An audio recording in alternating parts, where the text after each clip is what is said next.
은혜와 사랑이 풍성하신 우리 하나님 아버지, 우리의 영혼을 구원해 주시고 주님의 몸된 교회 안에서 서로 사랑하며 또 주님의 고귀한 복음을 증거하며 살아갈 수 있도록 크신 은혜 베풀어 주신 것을 진심으로 감사를 드립니다. 이번에 동계 수련회로 저희들을 한자리에 모아주셔서 하나님의 말씀을 함께 배우고 서로 교제할 수 있는 귀한 시간을 주신 것을 진심으로 감사를 드립니다. 이번 동계 수련회에 참석하는 가운데 하나님께서 우리 각 사람에게 합당하신 은혜를 내려주시옵소서.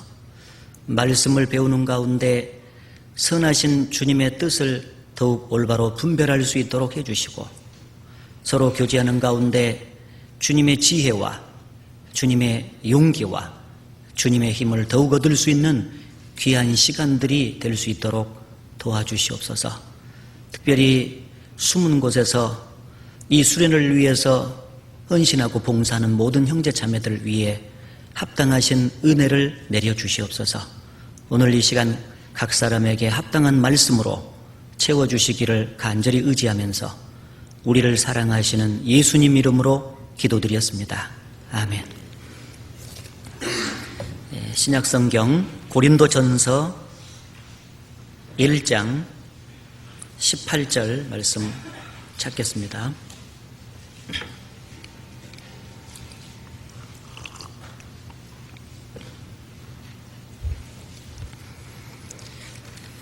고린도전서 1장 18절 이 부분은 빨간 실로 잡아놓으시기 바랍니다. 1장 18절 같이 읽겠습니다. 십자가의 도가 멸망하는 자들에게는 미련한 것이요 구원을 얻는 우리에게는 하나님의 능력이라. 그리고 누가복음 9장 같이 찾겠습니다.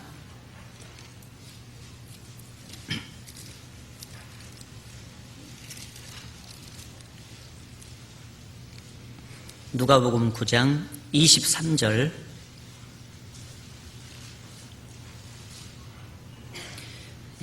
여기도 같이 읽겠습니다.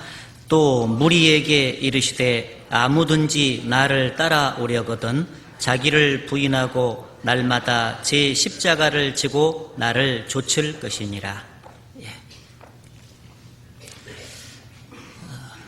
예수님은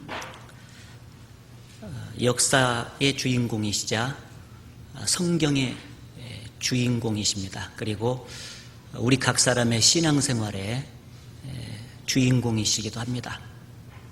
역사적으로 볼 때는 BC와 AD를 나누신 분이 바로 예수님이십니다. 그리고 성경적으로 볼 때도 구약성경과 신약성경은 공히 예수 그리스도 한 분을 증거하기 위해서 기록된 책입니다. 구약성경은 오실 그리스도에 대해서 예언하셨고 신약성경은 오신 그리스도에 대해서 말씀해 주셨습니다. 우리가 구원받은 이후에 신앙생활을 하는 것도 성령으로 오신 주님을 마음 중심에 모시고 그 예수 그리스도를 좇아서 살아가는 생활인 것이 아주 틀림이 없습니다. 예수님 없는 역사, 또 예수님 없는 성경, 예수님 없는 신앙생활은 안고 없는 찐빵이요 물 없는 오아시스다. 이렇게 말씀을 드려도 과언이 아닐 거라고 생각합니다. 2000년 전에 이 땅에 오신 그 예수 그리스도의 이 땅에서의 삶은 십자가 사역에 초점이 맞춰져 있으셨고 그리고 그 십자가 사역을 이루기 위해서 전 생애를 집중해서 그 길을 가셨습니다. 히브리서 10장 7절에 보면은 두루마리 책에 나를 가리켜 기록한 것과 같이 내가 하나님의 뜻을 행하러 왔나이다. 예수님은 이 땅에 오실 때부터 그 하나님의 뜻을 행하려고 이제 오신 분입니다. 그 하나님의 뜻이, 예수님을 향한 하나님의 뜻이 많이 있었지만은 그 중에서도 가장 중요한 뜻은 뭐였었냐면은 십자가에서 죽어서 구원을 완성하는 것이었습니다. 예수님은 33년의 생애를 사시는 가운데 그 하나님의 거룩하신 뜻을 한 번도 잊지 않으시고 그것에 마음을 집중하셨습니다. 요한복음 4장에 예수님께서 사랑하는 제자들에게 말씀하실 때 나의 양식은 하나님의 뜻을 행하며 그의 일을 온전히 이루는 것이니라 라고 말씀을 해 주셨는데 이 땅에 살면서 하나님의 뜻을 행하시고 그리고 그분이 맡기신 일을 온전히 이루기 위한 끊임없는 배고픔이 있었습니다. 그래서 예수님께서 이 땅에서 먹고 사는 그 양식이 그 육신의 양식이 아니었고요. 하나님의 뜻을 이루는 것이 그 양식이라고 말하는 겁니다. 결국 하나님의 뜻을 이루기 위해서 오셨고 그리고 그 뜻을 행하고 지속적으로 사셨는데 결국 십자가에서 죽으심으로써 다 이루었다라고 말씀하심으로써 그 하나님의 뜻을 온전히 이루시고 구원하시는 일을 완성하셨습니다. 예수님의 33년의 이 땅에서의 그 삶의 초점이 십자가의 사역에 초점이 맞춰져 있었고 그것을 이루기 위해서 온전히 그 길을 가졌다면 예수님의 제자들도 마땅히 그러해야 된다고 생각을 합니다. 예수님의 제자들도 십자가에 마음의 초점이 모아져 있어야 되고 그리고 예수님이 십자가를 지고 가신 것처럼 그를 따르는 우리들도 삶의 모든 현장에서 십자가를 지고 따라가야 된다라고 말씀을 드릴 수가 있습니다. 그래서 오늘 그 말씀의 주제는 십자가를 지고 가는 생활이라, 십자가를 지고 가자 하는 그 주제로 말씀을 드리고 싶습니다. 성경에 기록된 그 십자가의 의미를 정확하게 생각을 해보고 그것을 삶에 적용함으로써 그 예수님이 가신 그 길을 우리도 온전히 따라가야 될 겁니다.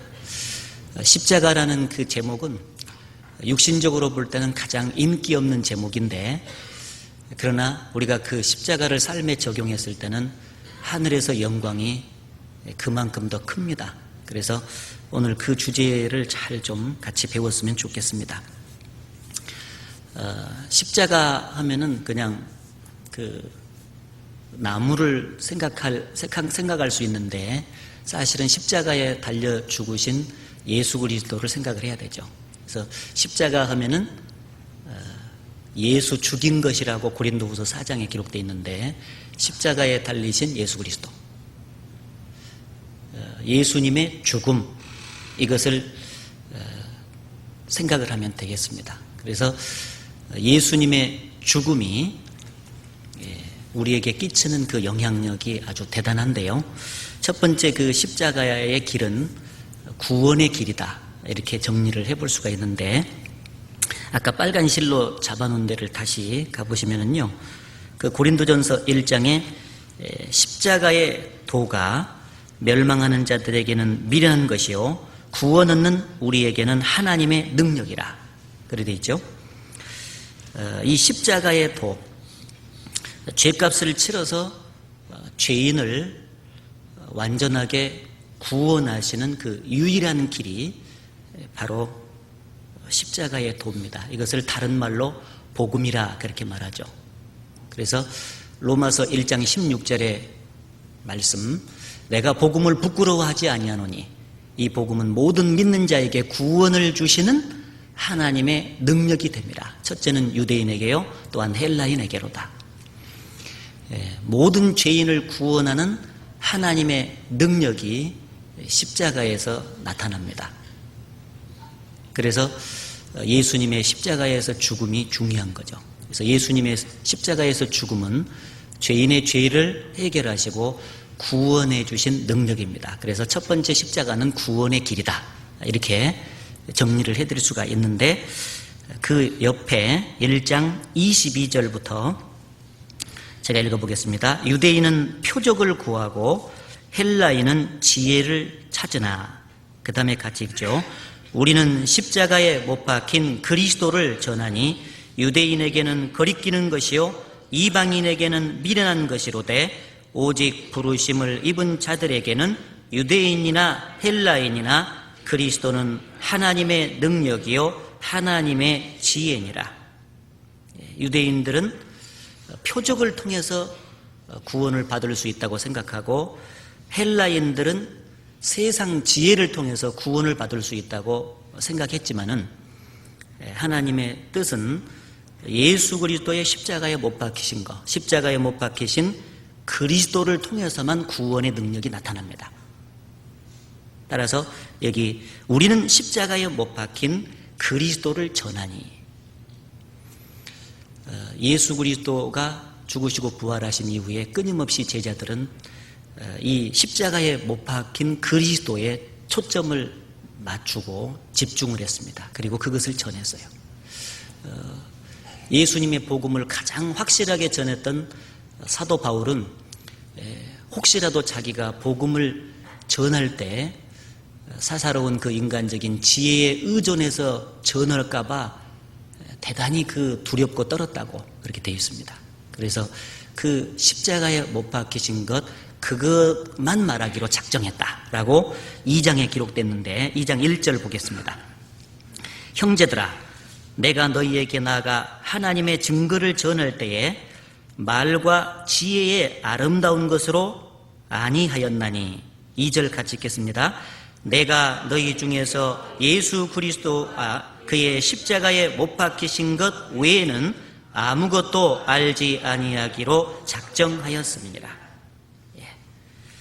작정할 것도 많은데 아주 중요한 부분 작정을 했습니다. 예수 그리스도와 그의 십자가에 못 박히신 것, 이것으로 인해서만 사람의 영혼이 구원되기 때문에 그것만 전하기로 아주 작정한 겁니다. 그렇다면 우리들도 그 예수 그리스도가 십자가에 못 박히신 그 사건에 의해서 구원을 받았기 때문에 그것을 항상 가슴속에 간직하고 내가 받았던 구원받게 했던 그 원인이었던 십자가에 못 박히신 그리스도를 삶의 현장에서 전하면서 이제 살아가야 되겠죠. 구약 성경에는 십자가에 못 박힌 예수 그리스도의 그림자가 아주 많이 나와 있습니다. 그 중에서 이스라엘 백성들이 애굽 땅에서 빠져나와 가지고 사흘 길을 갔는데 물이 떨어져 가지고 너무너무 목이 갈증이 났습니다. 그래서 물을 찾는데 그 물이 하나가 있어 가지고 거기를 가니까요, 물이 쓴 물이에요. 그래서 그 이름이 마라입니다. 쓰다. 그래서 이스라엘 백성들이 원망을 했습니다. 물을 달라고. 그때 모세가 하나님을 향해서 간절히 기도하니까 하나님께서 나무 한 그루를 보여줬습니다. 그래서 그 나무를 갖다가 물에다 갖다가 던져라. 그래서 모세가 그 나무를 물에다 던지니까 쓴 물이 즉시 단물로 이제 바뀌게 됩니다. 그런 말씀을 하시면서 여호와 하나님을 여호와 라파의 하나님이라, 치료하시는 하나님이라 이렇게 말씀을 해주셨습니다. 쓴 물은 바로 우리의 영혼이 죄로 말미암아서 죽어 있었던 상태, 그래서 지옥에 갈 수밖에 없었던 상태를 설명하는 동시에 죄 때문에 마음속에 진정한 평화와 안식이 무엇인지를 알지 못하고 살아갔던 그 불쌍한 상태를 쓴물로 표현한 거예요. 단물은 죄를 깨끗하게 용서받고 영혼의 죄병을 치료하고 천국을 소망하는 사람으로 바뀐 것, 그리고 그 마음속에 성령으로 말미암아서 진정한 안식과 평화가 자리 잡은 상태, 그것을 단물이라 이렇게 표현한 거예요. 그 쓴물이 단물로 바꿔지는 쓴물을 단물로 고칠 수 있는 그 유일한 치유책이 뭐였었냐면은 한 나무를 지시하셔서 던지겠다 그랬죠. 그 나무가 바로 예수 그리스도께서 달리신 십자가를 상징하는 겁니다. 유일하게 그 십자가에 달리신 예수 그리스도로만이 영혼의 죄병이 치유받고 인간의 마음속에 진정한 안식과 평강과 만족이 찾아올 것을 그림자로 그렇게 보여주신 것입니다. 예수님이 가나 혼인잔치에서 참석을 했을 때 물이 포도주가 떨어졌잖아요. 그래서 그 물을 변화시켜서 포도주로 이렇게 만드신 사건이 나옵니다. 그 예수님만이 영혼의 죄병을 치료해서 구원하실 수 있는 유일하신 분이라고 하는 것을 그렇게 가나 혼인잔치에서 설명을 해 주신 것이죠. 십자가에 달리신 예수 그리스도. 그래서 찬송가에 우리를 죄에서 구하시려 주 예수 십자가 지셨으니 기쁘게 부르세 할렐루야 나 구원 얻었네. 주 예수 십자가 지신 것으로서 구원을 얻었다. 그렇게 나와 있죠. 그리고 이스라엘 백성 예를 하나만 더 들면은 그 광야길에서 이제 길이 험하고 매일 먹는 그 만나가 실증이 나가지고 하나님 앞에서 불평을 했잖아요. 그 불평을 했을 때 하나님께서 불뱀을 보내가지고 이스라엘 백성들을 물어 죽게 했죠. 애굽 땅에서 구원해 주신 하나님의 은혜가 얼마나 큰데 광야길에서 조금 길이 험하고 조금 힘들다고 해서 그렇게 불평과 불만을 쏟아내야 하면서 쫙 보낸 거잖아요. 그 불뱀에 물린 이스라엘 백성들이 독이 퍼져가면서 막 죽어가면서 살려달라고 하죠. 모세를 통해서 기도해가지고 우리를 살려달라고. 모세가 하나님께 기도를 하니까 그 죽을 수밖에 없는 운명에서 살아날 수 있는 유일한 특별 대책 하나를 하나님께서 말씀하셨죠. 장대에다가 놋뱀을 걸어가지고 그것을 쳐다보라고 해라. 쳐다본 즉 살 것이라. 쳐다본 사람은 틀림없이 살았겠죠. 그 이스라엘 백성들을 사망해서 구원한 장대에 달린 그 놋뱀은 무엇을 상징합니까? 바로 십자가에 달리신 예수 그리스도를 상징합니다.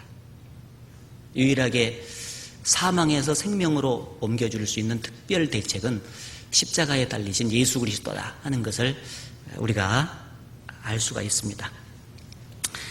자, 그래서 십자가를 통해서 구원이 완성됐기 때문에 십자가는 구원의 길이다 하는 것을 첫 번째 정리를 해드릴 수가 있고, 두 번째는 십자가는 이제 화평의 길, 화목의 길이다. 이렇게도 말씀을 드릴 수가 있는데, 골로새서 1장을 찾아보겠습니다. 골로새서 1장.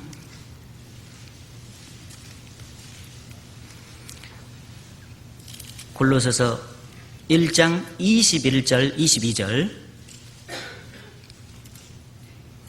같이 읽어보겠습니다.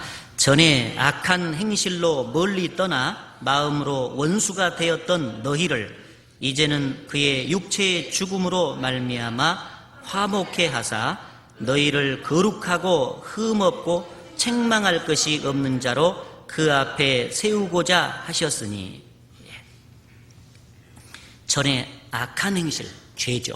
죄로 인해서 원수였던 너희를, 바로 죄인으로 있을 때 우리의 모습이었죠. 그런데 이제 그의 육체의 죽음으로 화목하게 하사, 원수 관계에 있었던 그 상태를, 죄를 청산해 주심으로써 화목하게 해 주시려면은 반드시 예수님이 죽으셔야 돼요. 그래서 그 육체의 죽음으로 화목하게 했다.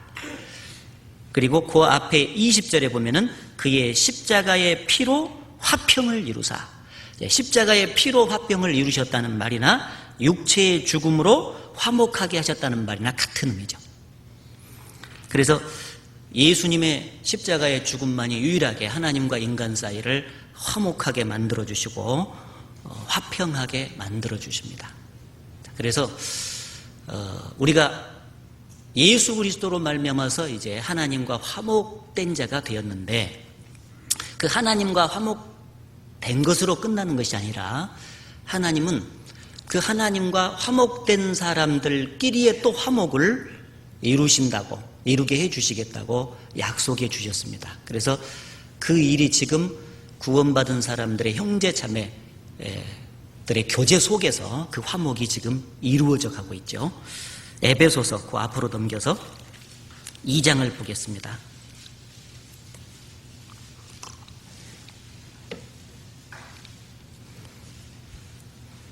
에베소서 2장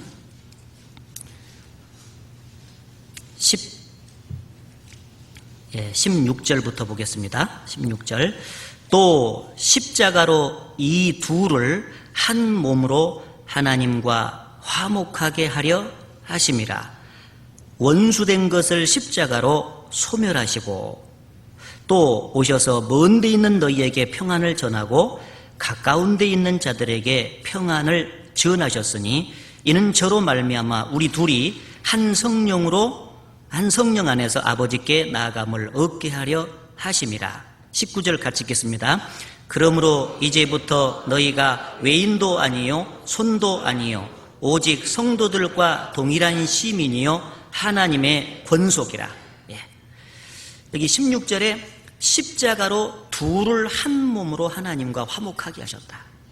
이 둘이라고 하는 것은 유대인과 이방인을 가르칩니다. 유대인과 이방인은 서로 가까이 갈 수 없는 그 벽이 있었어요. 그런데 십자가로 그 벽을 청산해 주시고 화목을 이루게 만들어 주신 겁니다. 그래서 성령 안에서 이제부터는 외인도 아니요 손님도 아니요 하나님의 권속이라, 하나님의 가족으로 이렇게 만들어 주신 겁니다. 그래서 이 구원받은 무리는 바로 하나님과 개인적으로 십자가로 말미암아 화목된 사람들끼리의 또 화목입니다. 화목된 사람들을 하나님께서 하나로 묶어주신 가족이 바로 교회죠. 구원받은 무리입니다. 그래서 십자가 밑에서 모든 사람들이 새로운 인간관계가 형성된다는 것은 잘 아시죠. 예수님이 십자가에 달리실 때 마지막 순간에 그 앞에 마리아 어머니가 계셨고 사랑하는 제자 요한이 있었습니다. 그 어머니 마리아를 향해서 여자여 보소서 아들이니이다 이렇게 얘기했고 그 요한에게 말해 보라 네 어머니라. 그래서 십자가 밑에서 새로운 인간관계의 화목이 이루어질 것을 그렇게 이제 말씀을 해 주셨습니다. 따라서 우리는 하나님 안에서 한 가족으로서 형제 자매라고 서로를 부르고 있습니다. 예수님도 우리를 형제라고 부르시기를 부끄러워하지 않았다 하는 것을 히브리서 2장에 말씀하고 계시죠. 왜? 하나에서 났기 때문에. 한 분 하나님에게서 예수님도 나오셨고 그리고 우리도 나왔기 때문에 예수님이 구원받은 이후에는 맏아들이 되신 거잖아요. 우리 형님이죠. 그래서 형님 부르면 좀 이상하잖아요. 근데 사실은 이 성경적으로 보면은 예수님을 형님으로 불러도 되게끔 돼 있습니다. 지금 그죠? 우리가 주님 안에서 서로를 형제 자매라고 이렇게 호칭하면서 부른다는 것이 얼마나 아름다운 표현인지 모릅니다. 천국에서 영원히 같이 살 사람들, 바로 십자가에서 주님이 화목을 이루어 주셨기 때문에 우리가 그렇게 공동체로서 가족관계를 이루면서 살아가게 됐다 하는 것도 감사하는 마음으로 항상 생각을 해야 될 것 같습니다. 그리고 이제 우리만 화목을 이루고 이제 끝날 것이 아니라 아직도 원수 관계에 있는 그 죄인들에게 이 화평의 복음, 평안의 복음을 이제 전하면서 살아야 예수님 십자가의 길을 같이 따라가는 겁니다. 그래서 부활하신 그 예수님께서 제자들 앞에 나타났잖아요. 방문을 꽁꽁 잠그고 두려워하고 있는 상태에 있는 제자들에게 나타났습니다. 손과 옆구리를 보여주면서 너희에게 평강이 있을지어다. 야, 내가 너희 죄를 위해서 손에 못이 박히고 옆구리에 창이 찔려서 피를 흘려서 너희 죄를 영원히 사했다. 그러니 이제는 이 사실을 믿고 안심하라. 그게 뭐냐면 너희에게 평강이 있을지어다. 그 평강의 복음을 먼저 제자들에게 전해주시고 그것을 믿게 해주시고 그 마음속에 평강을 주셨죠. 주시고 나서 너희가 평강을 얻었냐? 그러면 내가 너희를 세상으로 또 보내노라. 아버지께서 나를 보내신 것 같이 나도 너희를 보내노라. 너희가 네 죄든지 사하면 사해질 것이요 네 죄든지 그대로 두면 그대로 있으리라.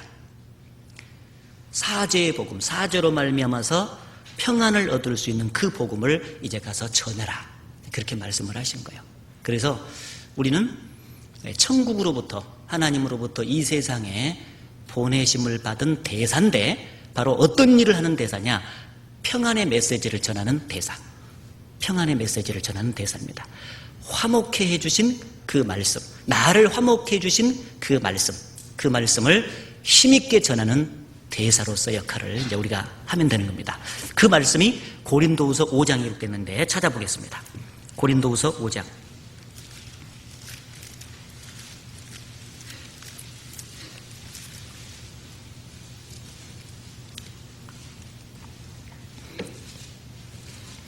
고린도후서 5장 18절입니다. 모든 것이 하나님께로 났나니 저가 그리스도로 말미암아 우리를 자기와 화목하게 하시고 또 우리에게 화목하게 하는 직책을 주셨으니 이는 하나님께서 그리스도 안에 계시사 세상을 자기와 화목하게 하시며 저희의 죄를 저희에게 돌리지 아니하시고 화목하게 하는 말씀을 우리에게 부탁하셨느니라. 이러므로 우리가 그리스도를 대신하여 사신이 되어 하나님이 우리로 너희를 권면하시는 것 같이 그리스도를 대신하여 간구하노니. 그 다음에 같이 읽겠습니다. 너희는 하나님과 화목하라. 여기 우리를 먼저 십자가로 말미암아서 하나님과 화목하게 해 주셨고, 그리고 화목하게 하는 직책을 우리에게 주셨고, 동시에 그 직책을 수행할 수 있는 화목하게 하는 말씀도 주셨습니다. 이제 우리가 해야 될 일은 죄인들을 향해서 가서 너희는 하나님과 화목하라 하면서 평안의 메시지, 화목과 화평의 그 메시지를 이제 전해야 될 책임이 있죠. 그 메시지를 전하면서 끊임없이 사는 것이 곧 십자가를 지고 가는 삶이다, 이렇게 말씀을 드릴 수가 있습니다. 구원의 길, 화목의 길, 두 가지 말씀을 드렸습니다. 자, 이번 세 번째는요, 그 십자가의 길은 거룩의 길이다, 이렇게 정리를 해드릴 수 있어요. 거룩의 길. 성경을 찾아보겠습니다. 갈라디아서 6장.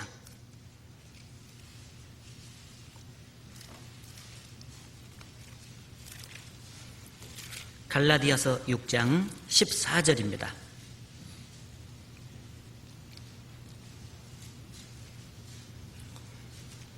14절 같이 읽겠습니다. 그러나 내게는 우리 주 예수 그리스도의 십자가 외에 결코 자랑할 것이 없으니 그리스도로 말미암아 세상이 나를 대하여 십자가에 못 박히고 내가 또한 세상을 대하여 그러하니라. 거룩이란 말은 하나님의 쓰임을 받기 위해서 따로 구별하다, 그런 뜻을 갖고 있습니다. 그러니까 구별되다 또는 분리되다, 합당치 못한 것에서부터 분리되다, 구별되다 하는 뜻을 갖고 있는 게 이제 거룩이라는 단어입니다. 자, 그러면은 무엇에서부터 구별이 돼야 될까, 분리돼야 될까, 그래야 하나님의 쓰임을 받을 수 있을까? 바로 가장 먼저 세상으로부터 분리가 돼야 됩니다. 세상에 살고 있지만 세상에 속한 사람이 돼서는 안 되죠. 세상에서 구별된 사람이기 때문에 구별된 삶의 모습을 반드시 가져야만 됩니다. 그 구별된 거룩한 삶의 모습을 가지기 위해서는 반드시 우리 마음속에 새겨야 될 것이 바로 예수 그리스도께서 십자가에 못 박혀 죽으실 때 바로 나도 그때 죽었다 하는 것을 확실히 마음속에 믿고 있어야 됩니다. 과거 세속을 사랑하면서 세상 가운데서 머물러 살았던 나의 옛사람은 바로 예수님 십자가에 죽을 때 내가 거기 같이 죽었다는 것. 그래서 죽었다는 것이 확실해야만이 분리가 되죠. 세상을 사랑하면서 세속을 사랑하면서 세속에 물들며 살아갔던 나는 이제 죽었구나 하는 것이 마음속에 늘 있어야 그 삶을 추구하지 않죠. 죽은 사람이 무슨 이상이 있으며 무슨 그 어떤 욕심이 있으며 그러겠습니까? 죽었다는 것을 확실히 해야 돼요. 그래서 여기 내가 세상이 나를 대하여 십자가에 못 박히고 내가 또한 세상을 대하여 그러하니라. 세상하고 나 사이에 십자가가 있다는 거예요. 죽음이라는 것은 분리며 이별입니다. 그래서 구원 받을 때 벌써 우리는 세상에서 분리된 사람이요 세상과 이별한 사람입니다. 그것을 의식적으로 표현해 주는 것이 세례죠. 우리가 세례를 받을 때 물속에 우리 몸이 완전히 잠기죠. 그랬다가 올라옵니다. 바로 예수님과 함께 죽어서 장사된 것이 물속에 잠기는 겁니다. 세상을 그리워하며 세상 속에 살았던 나의 옛사람은 이제 죽어서 장사 지냅니다 한 뜻이 촥 들어가는 거예요. 그래서 머리털 하나라도 만약에 안 들어간 것이 있으면 새로 받아야 돼. 예. 왜냐하면 분리되지 않고 이별하지 않으려고 하는 그 그리움이 조금이라도 남아있으면 안 되거든. 그래서 잘못해가지고 물속에 집어넣는데 손이 딱 뜨면은요 다시 손 집어넣어야 돼. 왜냐면 이 손 갖고 옛날에 했던 거 하려고 하면 안 되잖아요. 완전히 장사 지내야 되거든. 그렇잖아요? 머리카락이 보인다든지 하면 안 되잖아요. 딴 생각하니까 세상을 그리워하는 생각이 있을까 봐서 다시 집어넣어줘야 돼. 그래서 완전히 장사 지내야 되죠. 그것이 바로 예수님과 함께 십자가에 못 박혔을 때 내가 세상에 대해서 죽었다 하는 뜻입니다. 그리고 올라올 때 새 생명 가운데서 예수님 부활하심으로써 우리에게 성령으로 말미암아 새 생명을 주시는데 그 새 생명을 주실 때 받은 게 새 사람이죠. 앞으로 주님을 위해서 사는 새 사람으로 살겠습니다. 세상 그리워하지 아니하고 이제는 주님만 그리워하고 주님만을 사모하고 영원한 천국만을 사모하면서 나는 새롭게 살아갈랍니다. 그게 세례요. 다 세례 받으셨죠? 예, 세례 받았으면은 그 거룩을 진짜 추구를 해야 됩니다. 이스라엘 백성들이 애굽에서 빠져나오자마자 홍해바다가 가로놓여 있었죠. 그래서 그 홍해바다를 하나님의 전능하신 능력으로 통과해서 광야 생활을 이제 하게 됩니다. 애굽과 광야 사이에는 서로가 넘고 넘어갈 수 없는 홍해바다가 가로놓여 있는 거예요. 그 홍해바다가 바로 세례를 가르치는 것이고 십자가에 완전히 옛사람을 장사 지내는 것을 설명합니다. 세상에 대해서 이별 선고를 내리는 것이 바로 홍해바다입니다. 우리는 홍해바다를 이미 통과해서 광야에서 지금 가나안 땅을 바라보면서 살아가고 있는 사람들이요. 그런데 이스라엘 백성들 중에서 끊임없이 광야에 있었지만 마음은 애굽을 그리워하는 사람들이 많이 있었잖아요. 그래서 광야 40년은 애굽을 그리워하는 사람들이 다 죽어갔던 과정이 바로 광야 생활이었어요. 애굽을 그리워하는 마음은 실제적으로 죽어야 됩니다. 그래야 우리가 하나님 앞에서 거룩한 삶을 실제적으로 살아갈 수가 있습니다. 천국과 지옥 사이에 넘지 못할 선이 있죠. 너희와 우리 사이에 큰 구렁이 끼어 있어. 여기서 건너가고자 하되 할 수 없고 거기서 건널 수 없게 하였느니라.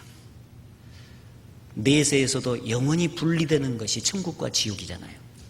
이 세상에서도 실질적으로 몸은 땅에 붙어 살지만 세상에서 완전히 구별되어 살아야 된 사람들이 바로 우리들입니다.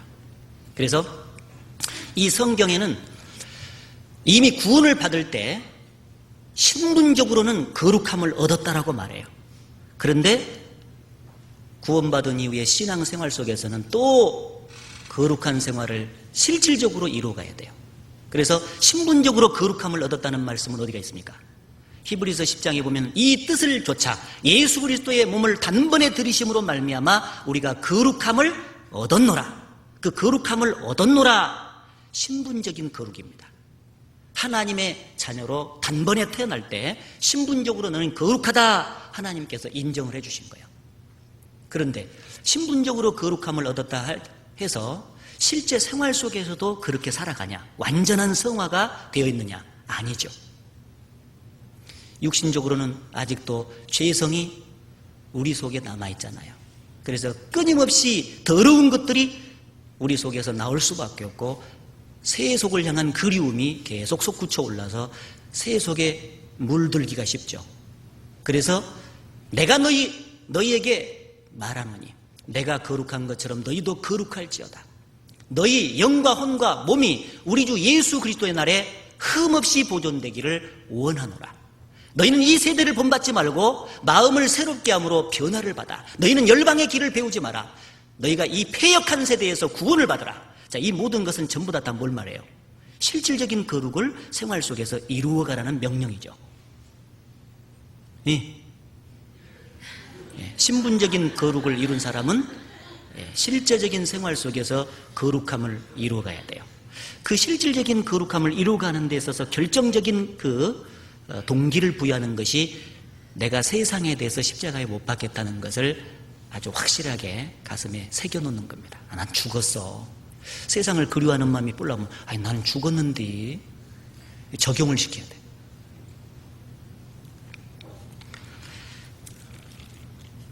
고린도전서 5장.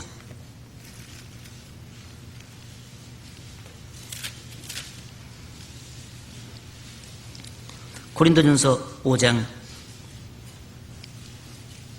7절 8절 같이 읽겠습니다. 너희는 누룩 없는 자인데 새 덩어리가 되기 위하여 묵은 누룩을 내어버리라. 우리의 유월절 양 곧 그리스도께서 희생이 되셨느니라.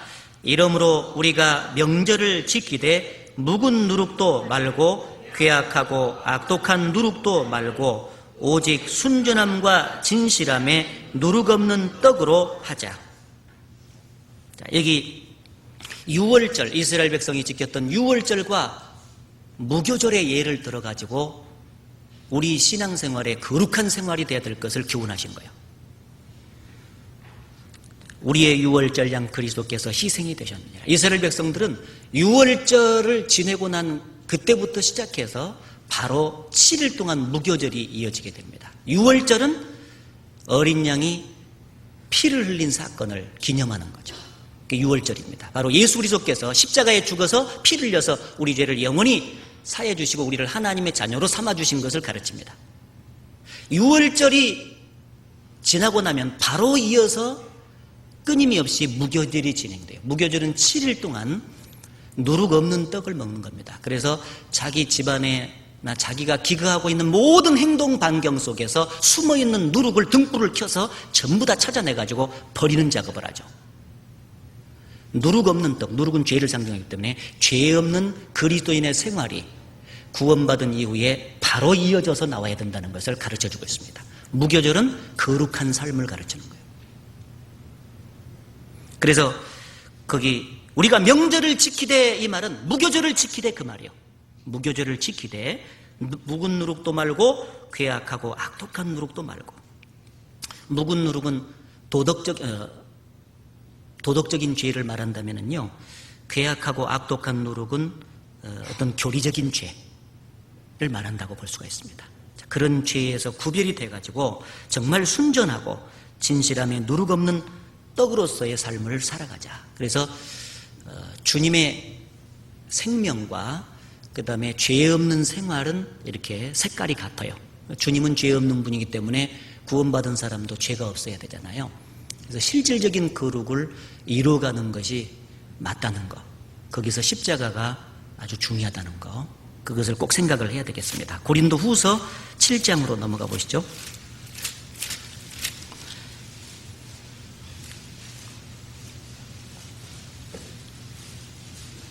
고린도후서 7장 1절, 여기도 같이 읽겠습니다.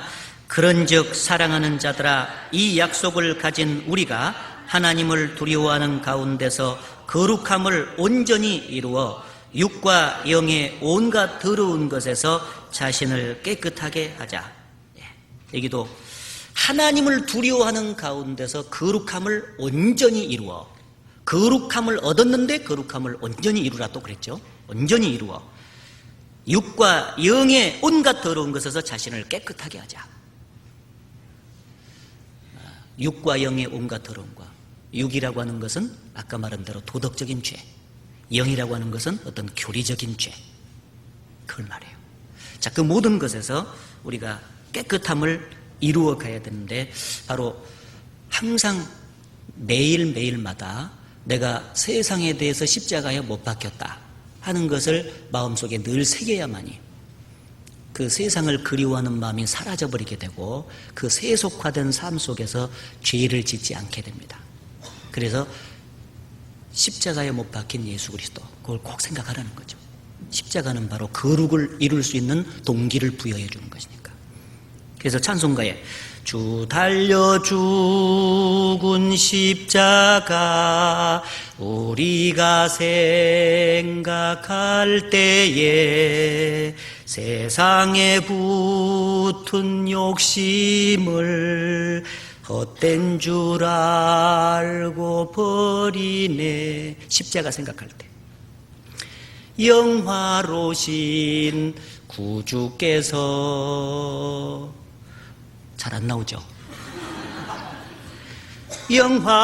영화로신 주 예수의 십자가를 생각하면 세상 부귀 모든 영화 분토만 또 못하도다.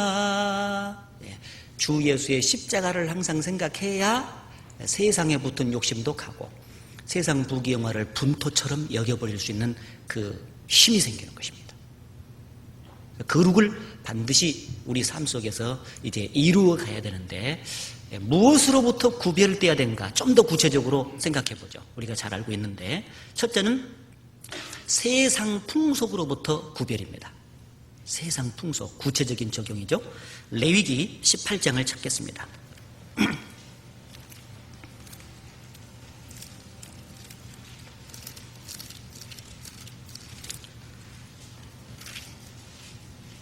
레위기 18장 2절, 3절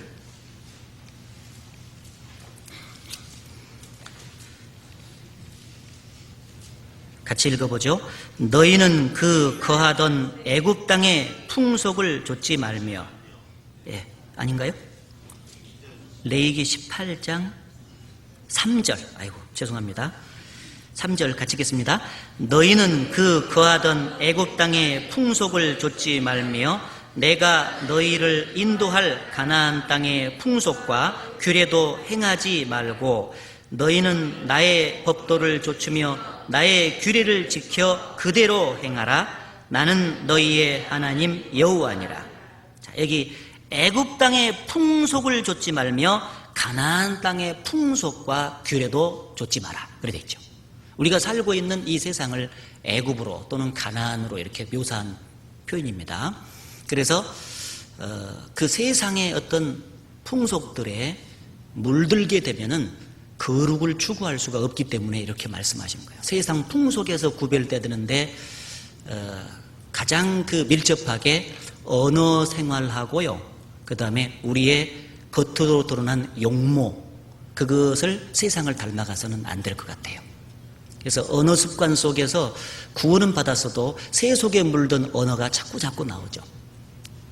원래 하나님 앞에서는 참말만 하고 진실된 말만을 해야 되는데, 정직한 말만을 해야 되는데 거짓말이 자꾸 튀어나와요.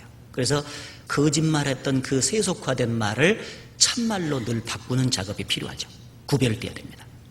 그리고 늘 상대방을 비판하고 정죄했던 그 말을 일삼던 그 세속화된 그 말을 바꿔야 되죠. 무엇으로? 참으로 용서해주고 참으로 상대방에게 위로가 되는 말을 자꾸 해주려고 노력을 해야 되죠. 세속에 물들었던 그 말은 과격한 말이에요. 자기 감정이 있으면 즉시 뱉어버리는 터프한 말이에요. 그런데 이제 구원받은 이후에 구별된 말은 뭐예요? 부드러운 말. 부드러운 혀는 뼈를 꺾느니라. 그래서 참으로 부드러운 말로 이제 바꿔줘야 돼요. 세속에 물들된 말은 농담의 말, 누추한 말이었어요. 특히 회사 생활을 하다 보면은요, 세상 사람들은 그 세상 말로 그랬잖아요. 농담 따먹게 한다고. 농담을 아주 물 마시듯이 합니다. 그런데 그 농담의 내용을 보면은요, 굉장히 참 부끄러운 내용들도 많아요. 그런데 우리가 옛날에 거기서 살다 보니까 그 농담이라든지 누추한 말을 많이 사용하죠. 그런데 구원받은 이후에 구별된 말은 뭐예요? 때에 맞은 말을 하려고 노력해야 돼요. 때에 맞은 말.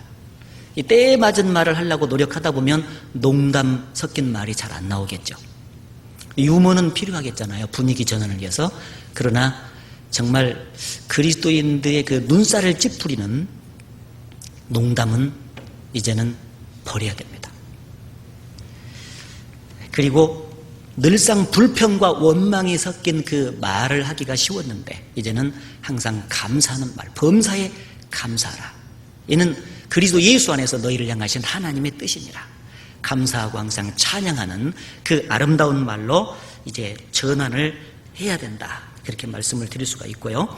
그리고 우리가 의복이라든지 외모를 생각할 때 그 여자들에게 디모데전서 2장에 진주라든지 따은 머리나 이런 그 사치스러운 복장으로 하지 말고 아담한 옷을 입으며 그리 돼 있어요. 똑같은 옷을 입어도 단정하게, 아주 깔끔하게. 이 속에 있는 예수 그리스도의 품성이 아름답잖아요. 아주 단정하시겠죠. 그렇잖아요. 볼상 사나울까요? 예수님의 모습이? 근데 우리는 예수님을 마음속에다가 담고 살아가잖아요. 이게 바깥으로 드러난 게 우리의 외모거든요.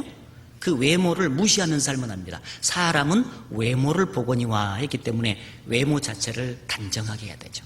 그래서 뒤에서 볼 때 여잔지 남잔지 분간하지 못하는 그런 복장과 용모를 갖고 있다면 그것이 안 맞죠. 성경에 기록이 돼 있어요. 그래서 여자는 남자 복장을 취하지 말고 남자는 여자 복장을 취하지 마라 이렇게 돼 있죠. 그래서 하여튼 그 밖에서 볼 때 저 사람은 그리스도인으로서 참 용모가 단정하구나. 자, 이런 그 모습도 보여줘야 된다 하는 것입니다. 그리고 두 번째는 믿지 않는 자로부터 구별인데 고린도 후서 6장을 보겠습니다. 고린도 후서 6장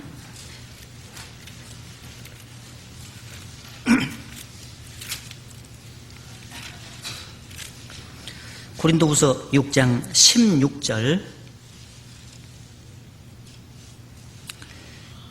14절입니다. 14절 너희는 믿지 않는 자와 멍에를 같이 하지 말라. 의와 불법이 어찌 함께하며 빛과 어둠이 어찌 사귀며 17절에 그러므로 주께서 말씀하시기를 너희는 저희 중에서 나와서 따로 있고 부정한 것을 만지지 말라. 내가 너희를 영접하여 자 여기 보면은 믿지 않는 자와 멍에를 같이 하지 마라. 이 멍에를 같이 한다 그 말은 운명을 같이 한다는 뜻이죠. 그래서 사실은 구원받은 사람은 불신자와 진정한 의미에서 삶의 목적이 다르고 삶의 방법이 다릅니다. 그렇기 때문에 진정한 의미에서 운명을 같이 하고 하나가 될 수가 없다는 것은 사실이요. 전도 목적 이외에는 절대로 하나가 되기가 어렵죠. 그런데 전도 목적 이외에 다른 모습으로 이 불신자들을 친근하게 하게 되면은 그 불신자들이 짓는 그 죄에 빠지기가 쉬워요. 그래서 아무리 구원받기 전에 세상적으로 친했던 인간관계를 소유했던 사람이라 할지라도 구원받은 이후에는 그는 더 이상 교제를 진정으로 같이 하고 운명을 같이 할 사람이 아닙니다. 바로 전도의 대상으로 바뀌는 거죠. 그래서 전도의 대상으로서 목적을 삼고 그들과 함께 해야 되는데 특별히 믿지 않는 자와 멍에를 같이 하지 말라 했을 때 우리가 관심을 가져야 되는 덕목이 뭐냐면 결혼에 대한 문제죠. 결혼은 진짜 운명을 같이 해야 되니까. 그래서 항상 나오는 말이 이방인과 결혼하지 마라 하는 것은 성경적입니다.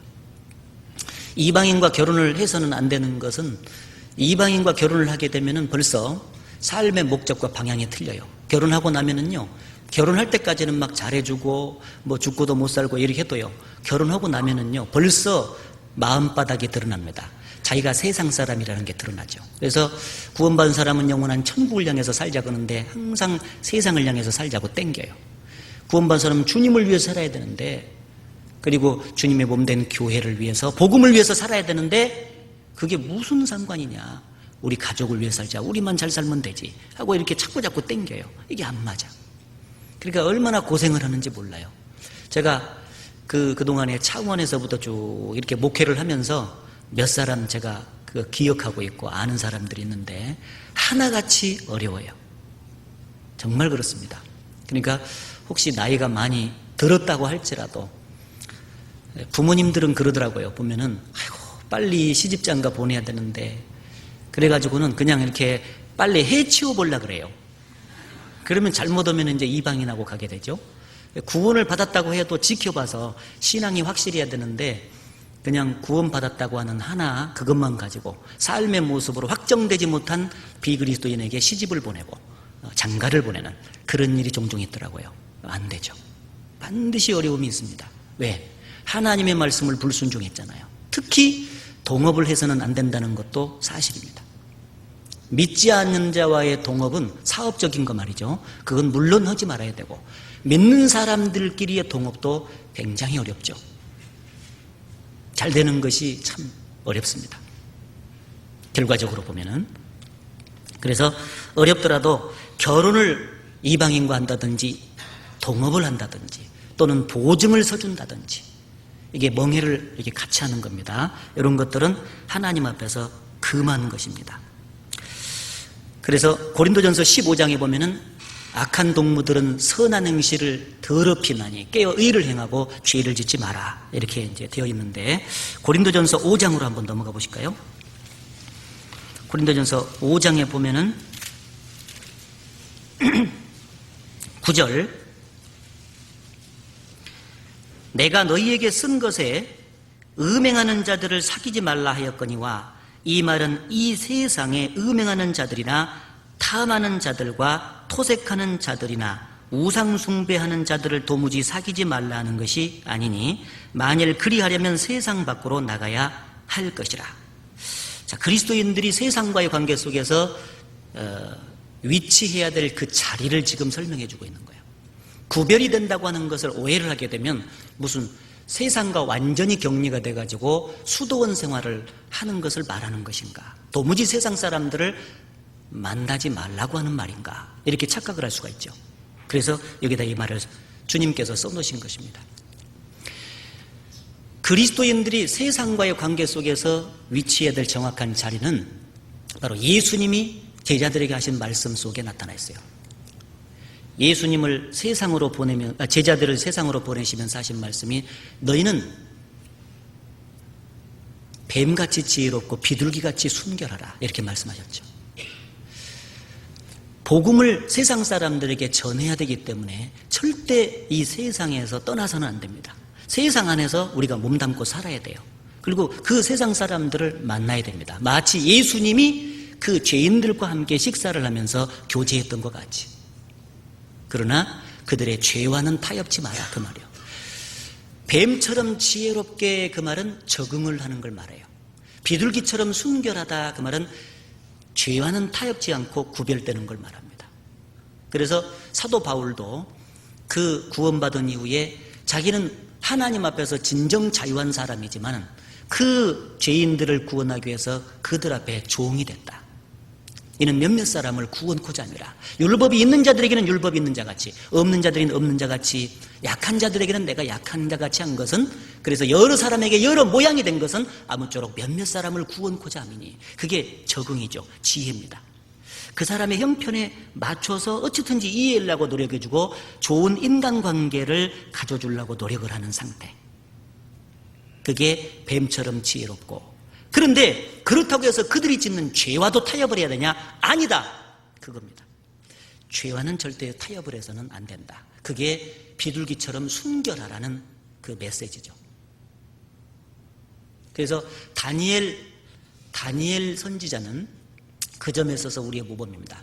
바벨론에 잡혀가가지고 있었지만은요, 그 궁중에 도리도 다 익혔고 그 바벨론에서 부여한 그 제복도 딱 입었을 거예요. 바벨론 말도 익혔습니다. 적응을 했죠. 그러나 왕이 주는 그 진미는 우상에다가 제사를 한 제물이었기 때문에 절대 먹어서 자신을 더럽히지 않겠다고 뜻을 정해서 딱 구별했죠. 죄와는 타협지 않았어요. 그게 구원받은 사람이 세상에서 처해야 될 정확한 위치입니다. 적응은 해야 되지만 동화돼서는 안 된다. 그래서 적절한 예로는 바닷속에서 그 물고기가 살고 있지만은 그 짠물이 물고기 뱃속에는 들어가지 않는다. 잠언 30장에 보게 되면은 땅에 작고도 지혜로운 동물 4가지가 있는데 제일 마지막이 뭐죠? 손에 잡힐만 하여도 왕궁에 있는 도마뱀이니라. 손에 잡힐만 하여도 그 말은 적응이요, 적응. 세상에서 적응을 하고 있죠.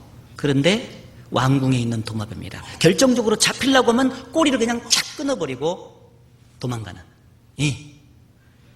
그렇잖아요? 그 모습이 세상에서 처한 우리들의 모습이요. 적응은 해야 되지만 동화돼서는 안 된다. 아셨죠? 그 자리를 꼭 지키시기 바랍니다. 세 번째는 죄를 지을 수 있는 환경으로부터 구별. 그 얘기 들어보셨죠? 죄를 지을 수 있는 환경으로부터 구별. 그래서 디모데 후서 2장에 보게 되면 22절에 네가 청년의 정욕을 피하고, 그런 말씀이었어요.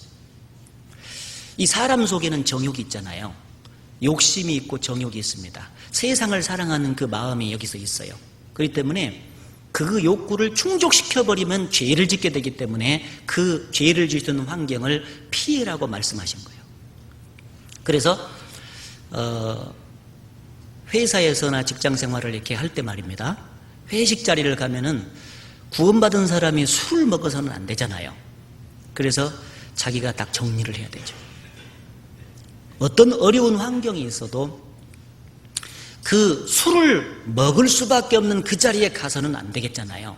그래서 보통 1차는 그냥 밥을 먹으면서 식사 자리고 2차부터 이제 부어라 마셔라 하는 자리잖아요, 되게. 그래서 중요한 그런 어떤 그 모임이 있을 때는요, 반드시 그리스도인도 참석을 해줘야 되죠. 적응을 해야 되니까. 1차는 가야 돼. 근데 1차에 가서도 무슨 막 이렇게 쭉 돌아간다 그러면 그거 마시지 말고 밥은 맛있게 먹고, 되게 술 먹는 말하고 뭐 양념 같은 거, 그런 거 뭐 반찬 같은 거 잘 안 먹으니까 반찬 많이 드죠. 그렇잖아요?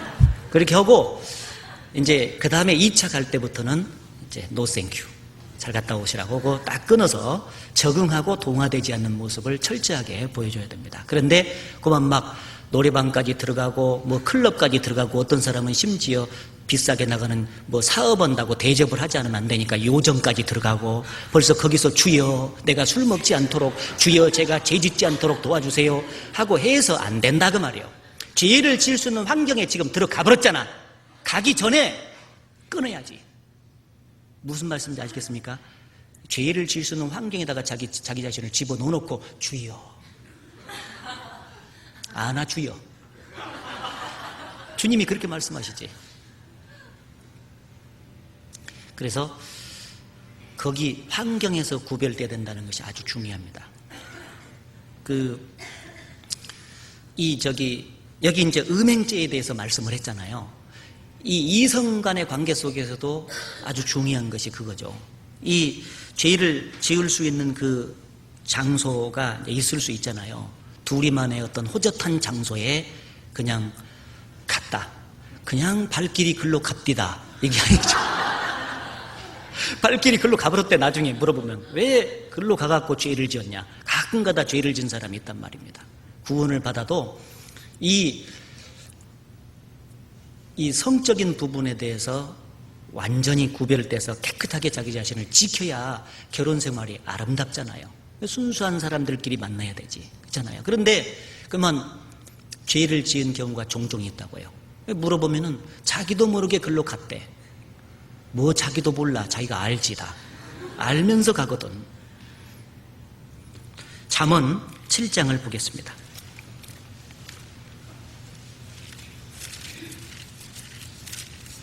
잠언 7장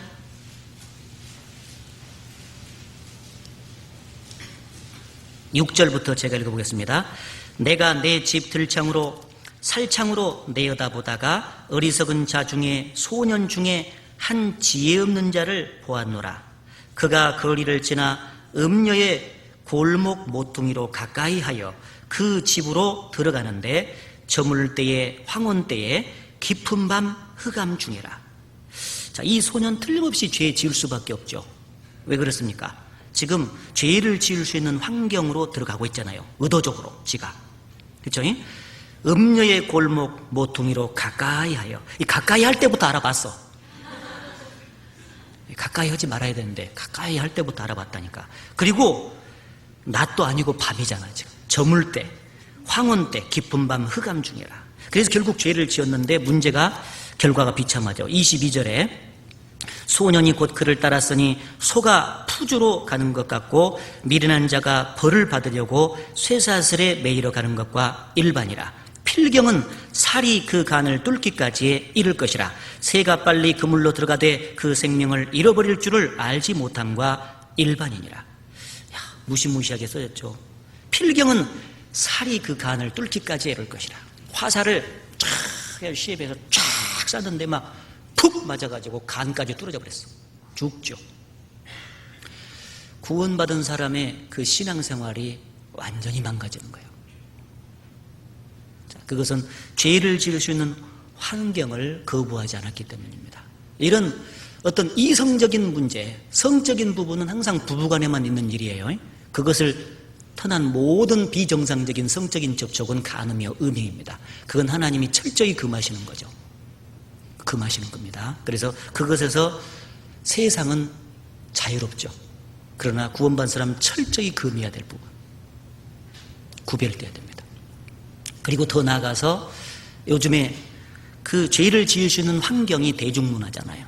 그 대중문화에 많이 노출이 됩니다. 특히 영상매체, 텔레비전, 영화, 비디오, 스포츠 이런 것들이잖아요. 우리가 보는 것에 따라서 행동이 나옵니다. 컴퓨터에 입력을 하면 입력된 것이 출력이 돼요.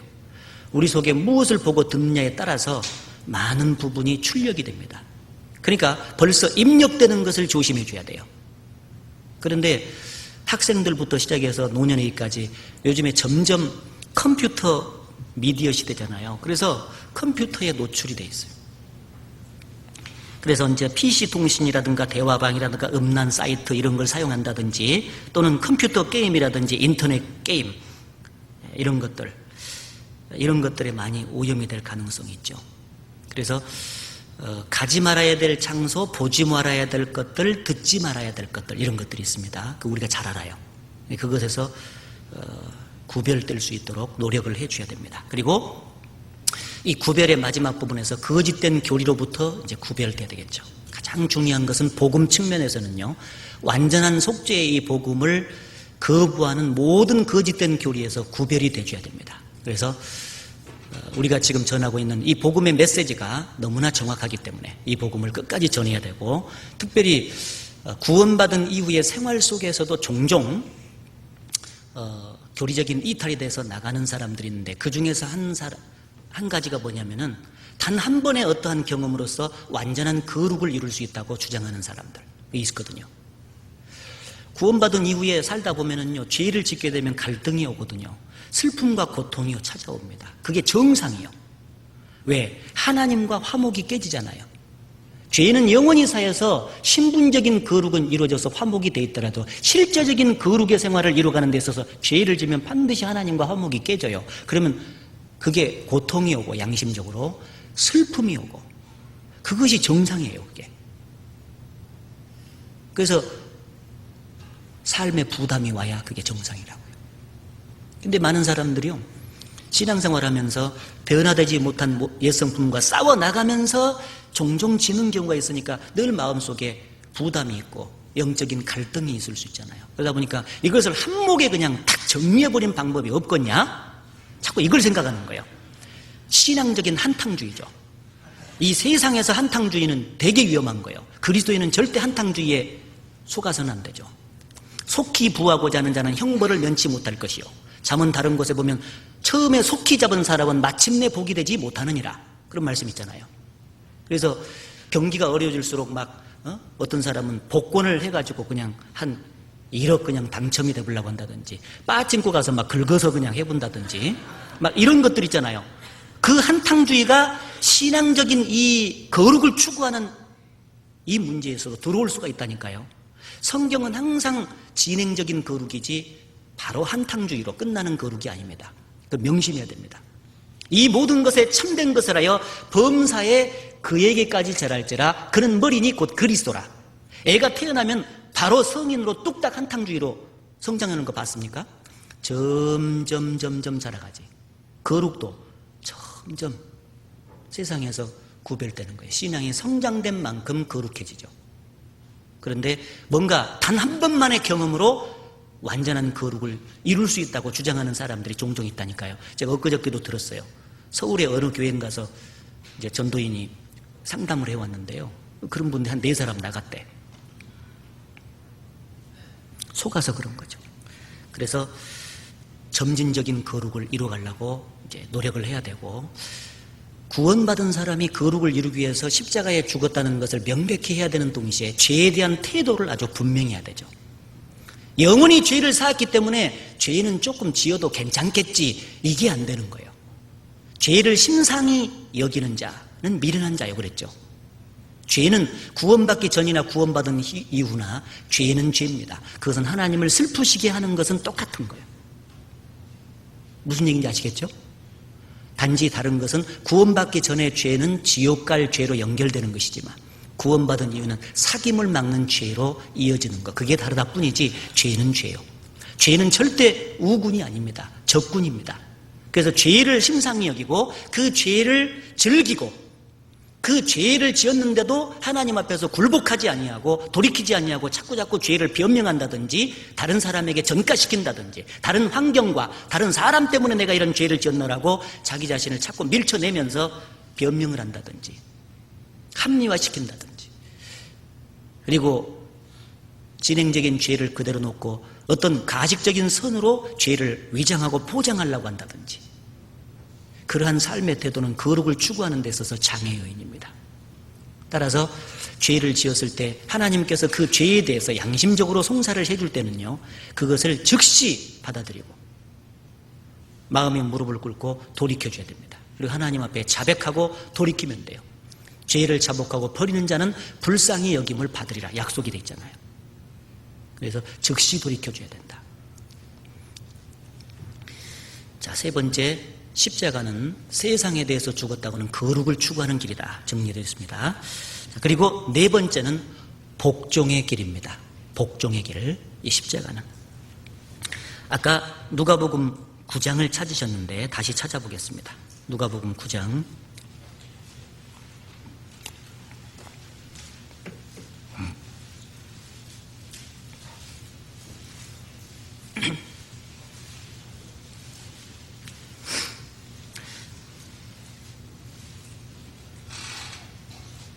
누가복음 9장 23절 같이 읽어보겠습니다. 또 무리에게 이르시되 아무든지 나를 따라오려거든 자기를 부인하고 날마다 제 십자가를 지고 나를 좇을 것이니라. 자, 이게 주님을 따라가는 그 길이죠. 그런데 올바로 따라가기 위해서는 자기를 첫째 부인하고 이어서 바로 제 십자가를 지고 나를 좇을 것이니라. 그 십자가가 나왔죠. 주님을 따라가는 길은 십자가를 지고 따라가는 길인데, 그 십자가를 지고 따라가려면 반드시 먼저 전제되는 것이 자기를 부인하고가 전제돼야 돼요. 앞에 있죠. 자기를 부인한다, 그 말은 자기의 뜻과 자기 생각을 부인한다는 뜻이요. 자기 생각을 버려야, 자기 뜻을 버려야만이 주님의 생각을 받아들이고 주님의 뜻을 받아들이고 복종하면서 따라가죠. 그렇죠? 예수님은 이 점에 있어서 모본이셨습니다. 모본. 십자가를 져서 최종적으로 구원을 완성하고 그 십자가를 딱 지면 되는데, 그 십자가 전에, 지기 전에 그 십자가를 딱 지는 것이 복종이요. 그런데 그 지기 전에 어떤 일이 있었어요? 겟세마네 동산에서 자기를 부인하는 기도가 있었어요. 육신은, 하나님의 뜻은 십자가에 죽는 거잖아요. 근데 육신은 그걸 싫어하는 거예요. 그래서 그 육신을 그 하나님의 뜻에 굴복시키는 간절한 기도가 있었다고요. 그래서 겟세마네 동산에서 무릎을 꿇고 땀을 펄펄 흘리시면서 하나님 앞에 하는 기도의 내용이 뭐예요?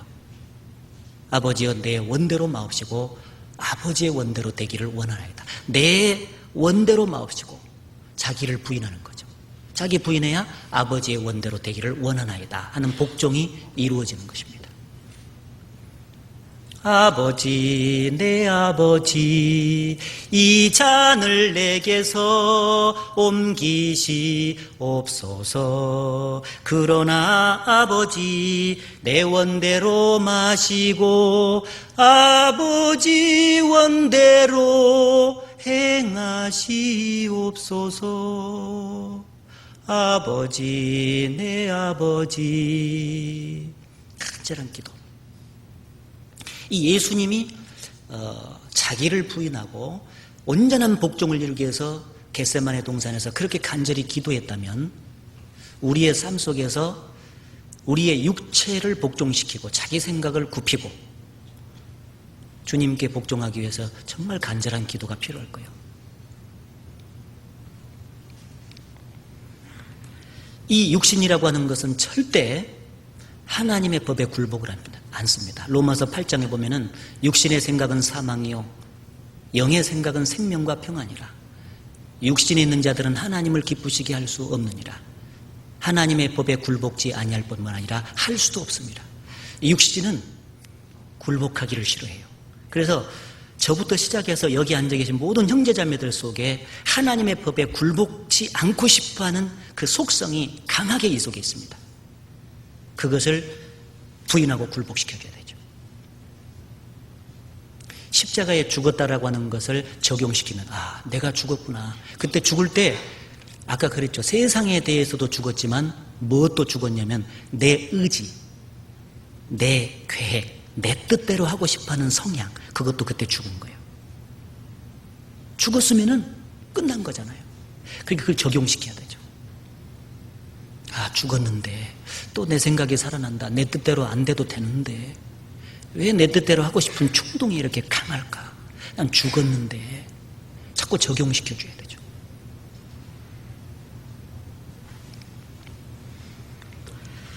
이스라엘 백성들 예레미야 시대에도요, 하나님의 법에 불순종하는 삶의 모습이 늘 나타났습니다.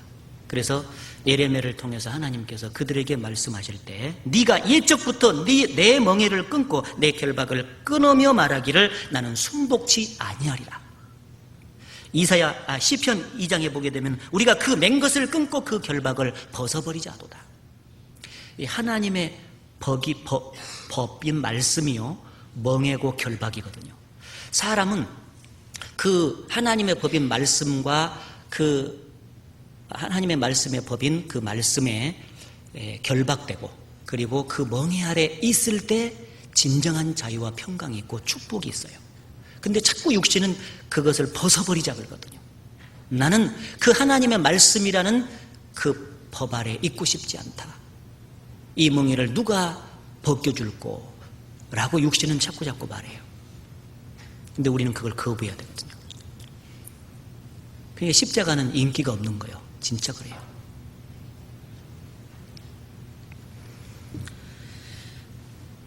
이 자기의 뜻을 부인하고 주님의 뜻에 복종을 해야 되는데 자기 뜻을 부인하지 못해가지고 주님의 뜻에 온전하게 복종하지 못한 케이스.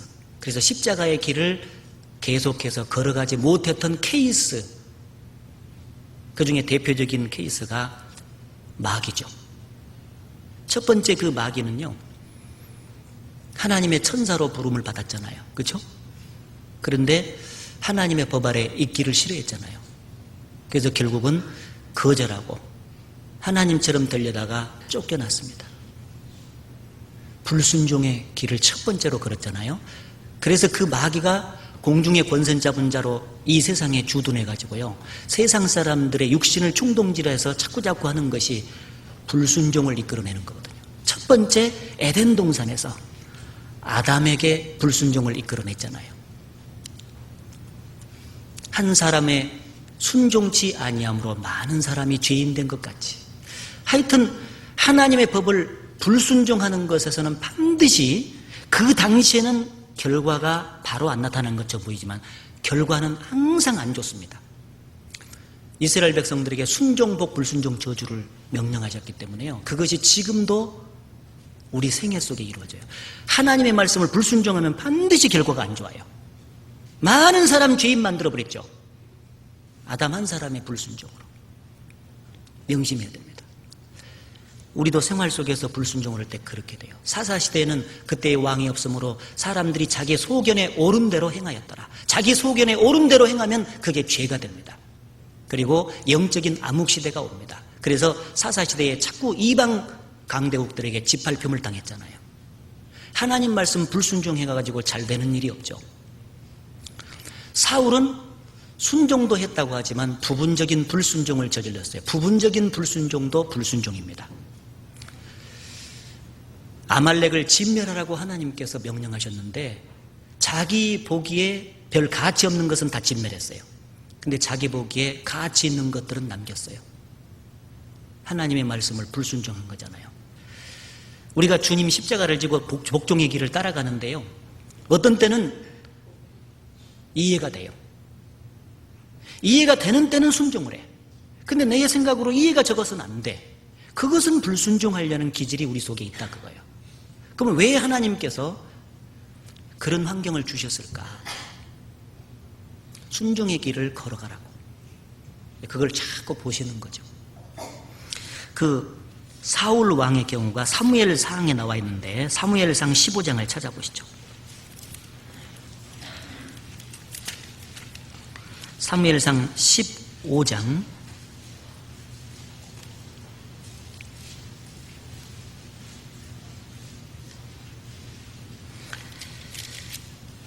7절부터 사울이 하엘라에서부터 애굽 앞 수레 이르기까지 아말렉 사람을 치고 아말렉 사람의 왕 아각을 사로잡고 칼날로 그 모든 백성을 진멸하였으되 사울과 백성이 아각과 그 양과 소의 가장 좋은 것 또는 기름진 것과 어린 양과 모든 좋은 것을 남기고 진멸키를 즐기하지 아니하고 가치 없고 낮은 것은 진멸하니라. 32절을 보겠습니다. 32절에 사무엘이 가로되 너희는 아말렉 사람의 왕 아각을 내게로 이끌어오라 하였더니 아각이 즐거이 오며 가로되 진실로 사망의 괴로움이 지났도다 하니라. 같이 읽겠습니다. 사무엘이 가로되 내 칼이 여인들로 무자케 한 것 같이 여인 중 내 어미가 무자하리라 하고 그가 길갈에서 여호와 앞에서 아각을 찍어 쪼개니라. 자, 거기 아각을 찍어 쪼개니라. 거기다 밑줄을 그으세요. 이 부분적인 불순종의 대명사가 아각입니다. 그래서 아각을 잔인하게 하나님 앞에서 찍어 쪼갰다. 여러분, 이 도끼로 장작을 패면 막 쫙 하고 쪼개지잖아요. 야, 이거 참 무시무시하죠. 아마 하나님 보는 앞에서요, 백성들 앞에 있는데 아각이 막 즐거이 와갖고 야, 이제 나는 살았다 하고는 오는 거예요. 부분적인 불순종이 야, 나는 살았다 하고 이제 오는 거예요. 그게 하나님께서 그냥 막 그 보는 앞에서요, 머리부터 발까지 막 쫙 쪼개버린 거예요. 장작 쪼개듯이. 아각을 찍어 쪼개니라. 아주 무시한 말이에요. 자, 이거는요, 왜 이렇게 잔인하게 써놨냐면 부분적인 불순종이 하나님 앞에서 그렇게 악하다는 거예요. 그걸 찍어서 쪼개버려야 된다는 거죠. 육신은 굴복하지 않으려고 하는 성향이 있기 때문에 그렇습니다. 그러나 반대로 자기 생각을 버리고 복종한 경우는 축복을 받죠. 나만 장군이 대명사예요. 나만 장군은 군대 장관으로서 오늘로 말하면 참모총장 또는 국방부 장관 정도 되죠. 그 사람은 육신적으로 보면 부귀영화를 누렸고, 그래서 사람들이 겉모습만 볼 때는 그는 정말 행복한 사람이었을 거예요. 그러나 그 옷을 벗겨보면은 온몸이 문둥병이었어요. 그는 정말 그 부귀영화의 극치를 누렸음에도 불구하고 가정에는 항상 어두운 그림자가 드릴 수밖에 없는. 왜? 문둥병 때문에. 이거 고쳤으면 좋겠다는 게 평생 소망이에요. 그런데 이스라엘에서 잡혀온 게지바이가 이스라엘의 우리 선지자 앞에 당신이 가면 나을 겁니다. 그래서 은근 보배를 가지고 싣고 이제 고체로 가는데 엘리사 선지자 문 앞에 당도했는데 그만 엘리사는 나와보지도 않고 종만 보내가지고 요단강에 가서 씻어 나서라 하고는 얘기한 거예요. 자존심이 얼마나 상했겠어요. 그렇잖아요? 그때 당시만 해도 이스라엘에 비해서 아람은 굉장히 큰 나라였습니다. 그렇게 큰 나라, 내가 국방부 장관인데 와서 나와가지고 겸손하게 오셨사옵니까? 이렇게 맞아가지고. 그리고 문둥병이 어디가 있으시죠? 내 보이시죠? 해서 그 당처에다가 손을 얹고 기도를 탁 해서 낫게 해줄 것이라고 자기 생각에 그랬어요. 근데 자기 생각하고는 완전 딴판이네 이게. 나아보지도 않고 요단강에 가서 7번 씻으라? 그래가지고 막 완전히 자존심이 상해가지고 기분이 나빠가지고요. 자기 생각대로 그냥 우리 그냥 그 아라면은 좋은 강이 얼마나 많이 있는데 그런 강에 가서 씻으라고 하냐고 막 돌아가려고 하는데 종들이 잡았죠. 선지자가 이것보다 더 무거운 거, 큰 일을 시켜도 당신이 문둥병 낫으려면 해야 될 텐데 아니 씻어서 깨끗하게 하라고 하는데 그것이 무엇이 어렵습니까? 당신이 지금 자존심 세우려고 왔습니까? 병 낫으려고 왔습니까? 생각해 보세요. 그 말이 없 계시방.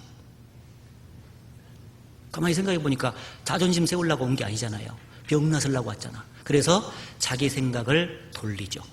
그래서 하나님의 선지자의 말, 그 하나님 말씀이잖아요. 하나님 말씀에 자기 자신을 굴복해가지고 요단강에 가서 정확히 순종하니까 7번 씻으니까 살이 어린아이와 같이 여전히 깨끗하여지더라. 축복이 왔습니다.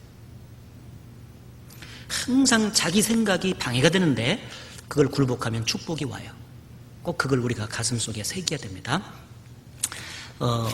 누가복음 5장을 하나 보시죠. 누가복음 5장.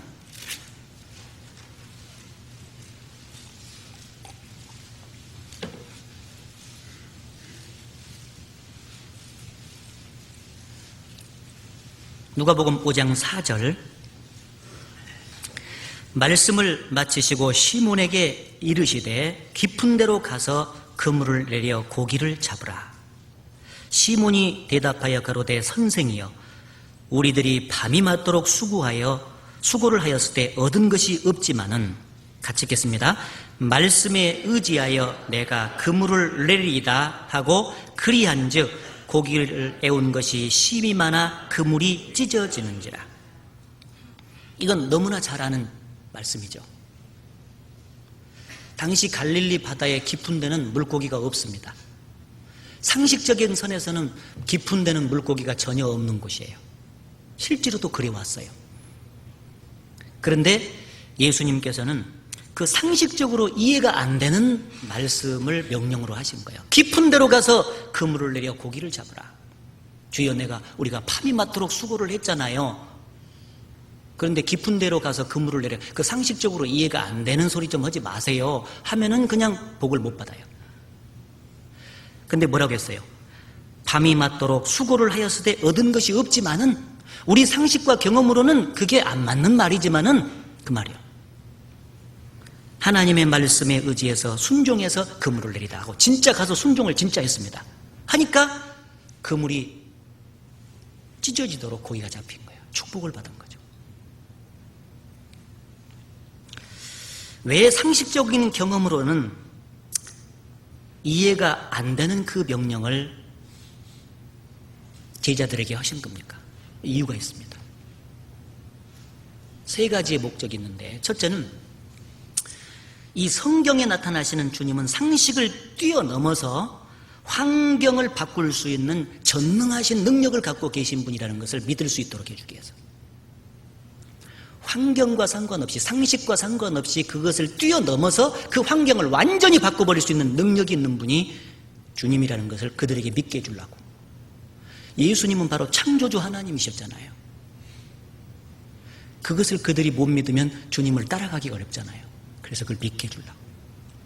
그리고 참으로 주님만 의지하고 순종하는지를 테스트해 보려고. 광야 40년 신명기 8장에는 뭐라고 돼 있어요? 이는 너를 낮추시며 너를 시험하사 그 명령을 지키는지 아니 지키는지 알려 하심이라. 그 광야 40년 고난의 길을 걷게 하신, 십자가의 길을 걷게 하신 그 목적이 뭐냐? 이 명령을 지키는지 아니 지키는지 순종 여부를 테스트하기 위한 과정의 연속이었어요. 그러면은 자기 머릿속에서, 생각 속에서, 상식선에서 다 이해가 되는 것이면 누가 순종을 못하겠냐 그 말이에요. 여러분 어떻게 생각하세요? 내 생각으로 지금 이해가 잘 돼. 그렇지, 그렇게 해야 되죠. 그럼 누구나 다 순종을 하는 거예요, 다. 그러면 순종하라고 말씀할 때는 순종치 못할 어떤 환경과 여건이 있을 때 그때도 순종을 할 수 있는 법을 배우라고 그렇게 순종을 말씀하신 거잖아요. 그래서 제자들은 그 테스트에 합격을 한 겁니다, 지금. 그러겠죠?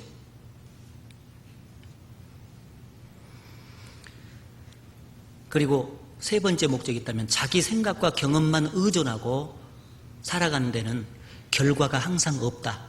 밤이 맞도록 수고하여도 얻은 것이 없지만은 그 내용 속에 거기에 나와요. 하나님 말씀 밖에서 하는 수고는요, 얻은 것이 없는 거예요. 그것을 확실하게 깨우쳐 주시려고. 그래서 이 복종의 길을 걸어가야 되는데 그 복종을 해야 될 그 영역이 성경 속에 몇 가지 쭉 나오죠. 그래서 첫째는 국가의 질서와 국가의 제도에 순종하라고 되어 있어요. 그래서 이 권세는 하나님께서 명한 바기 때문에 그 하나님의 질서인 국가의 제도 속에서 명해진 그 질서에 순종치 아니하면 자기가 심판을 자취하게 된다는 말씀이 로마서 13장에 기록이 되어 있어요. 적어도 그리스도인에게 명백히 이것은 죄다, 죄인데 그것을 하라고 국가가 명했다. 그러면 그것은 할 수 없죠. 그러나 명백히 죄가 안 되는 그 모든 영역에 있어서 국가에서 명령하는 것은 우리가 지켜야 됩니다. 그런 점에 있어서 국가를 향해서 데모를 한다든지 국가를 향해서 시위를 한다든지 이런 것은 명백히 잘못된 거죠. 바로 주를 위해서 국가에서 세운 제도에 순복하라고 되어 있는 거예요. 왜? 주님이 세웠는데 주님의 제자들이 갖다가 그걸 파괴시켜버리면은 주님의 이름이 드러나질 않는 거잖아요. 그리고 회사에 가서 직장 생활할 때 항상 자기 상사가 있고 그렇잖아요. 자기 상사에게는 항상 복종하라고 되어 있죠. 범사에 순종하여 기쁘시게 하고 그런 말씀이 있어요. 상사가 존경받을 만하고 또는 상사가 자기한테 잘해줄 때만 순종해서는 안 된다는 거예요. 까다로운 자들에게도 복종하라 그렇게 돼 있어요. 그렇게 돼 있죠. 내가 섬기는 그 직장 상사는 다양한 모습일 수 있습니다. 그러나 그 모든 모습을 초월해서 우리가 해야 될 일은 복종하는 일이죠. 가정에서도 아내가 남편에게 복종하라고 돼 있고 그 다음에 자녀가 부모에게 복종하라고 돼 있고 그 다음에 교회 안에서는 젊은 자들이 장로들에게 순복하라고 돼 있고 또 인도하고 말씀을 가르치는 자에게 순복하라고 돼 있고 그리고 앞장서서 주님을 위해서 순종해서 쭉 모범적으로 주님의 일을 해나가는 사람들에게 순종하라 이렇게 돼 있습니다. 그러니까 순종해야 될 것이 많아요. 특히 어떤 그 일을 해나갈 때 교회적으로도 그렇습니다. 항상 일을 해나가면은요 안이 나와요. 안. A안도 있고 B안도 나와. 제가 쭉 경험을 해보는 것인데 항상 A안이 좋다 B안이 좋다 이런 게 나올 수 있어요. 어머니회에서도 그럴 수 있고 봉사회에서도 그럴 수 있고 청년회에서도 심지어 어떤 일을 할 때도 있을 수 있습니다. 부엌에서도 이제 조리를 할 때 있잖아요. 어떤 사람은 간장을 넣어야 된다 그러고 어떤 사람은 소금을 집어넣어야 된다 그러고 어떤 사람은 먹을 때도 초장을 찍어 먹어야 된다고 아니요 이것은 뭐 된장을 찍어 먹어야 된다 그러고 별로 중요치 않는 문제에 목숨 걸지 마세요. 어떤 사람들은요 진짜 그래요. 이 성경에서 진짜 중요한 것은 서로 사랑하랍니다. 제일 중요한 명령이 하나 되는 거예요. 그리고 복음을 힘있게 증거되는 것 그게 제일 중요한 명령입니다. 그런데 그 중요한 명령을 이루면서 살라고 해야 되는데 그것을 놓치고 살면은요 사소한 것에 목숨을 걸어요. 그렇습니다. 사실 A안, B안은 좀 더 좋고 나쁘고 그런 게 있을 수 있습니다. 세상적으로 볼 때. 그런데 세상적으로 볼 때 조금 덜 합리적이고 덜 조금 모양새가 좀 덜한 어떤 안이 결정됐다 할지라도 그게 지금 중요한 게 아닙니다. 하나님은 좋은 안에 역사하시는 것이 아니라 성경에 보면 순종에 역사하신다고 분명히 되어 있어요. 이스라엘 백성 광야 40년의 삶을 쭉 보시면은요 정말 하나님의 인도하는 여정은 불합리한 여정이요. 왜? 홍해바다를 건너서 가나안 땅까지 장정이 쭉 걸어서 가면은요 직선 코스 길 낮은 데로 가면은 10하루길이면 가는 길이에요. 그러면 10하루길 되는 그 거리로 인도를 해야 제일 빠르지. 안 그렇습니까? 근데 하나님은 40년을 소비하신 거예요. 그거는 누가 보더라도 너무너무 비합리적인 거예요. 그런데 하나님은 그 길을 굳이 사용하셨잖아요. 왜 그러냐면 순종하는가 여부를 테스트해 보려고. 그러니까 그것은 그때만 있었던 일이 아니라니까요. 교회 안에 지금도 있어요. 지금도 있습니다. 그래서 정말 어떤 안으로 결정되더라도 의견은 충분히 수렴을 하되 결정이 딱 되면은요, 일사불란하게 딱 순종을 해줘야 됩니다. 자기 생각을 다 꺾어버리고 거기서 십자가가 나타나야 돼. 십자가를 탁 세우고, 그래, 내 뜻대로 안 돼도 주님이 하신다고 하면은 나는 열심히 하겠다 해갖고 쫙 밀어주면은요, 하나가 탁 돼서 복음이 진짜 잘 전해집니다. 그런데 그 반대로 자기를 부인하는 일이 없어져 버리면은요, 하나가 안 되니까 복음이 안 전해져요. 자, 그래서 반드시 복종의 길을 걸어가야 된다. 그것을 명심하셨으면 좋겠습니다. 그리고 고난과 희생의 길이 마지막입니다. 고난과 희생의 길. 그래서 히브리서 13장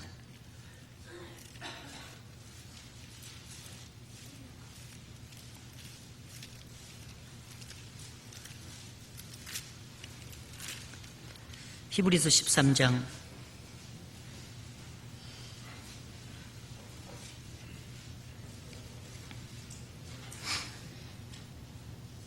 12절입니다.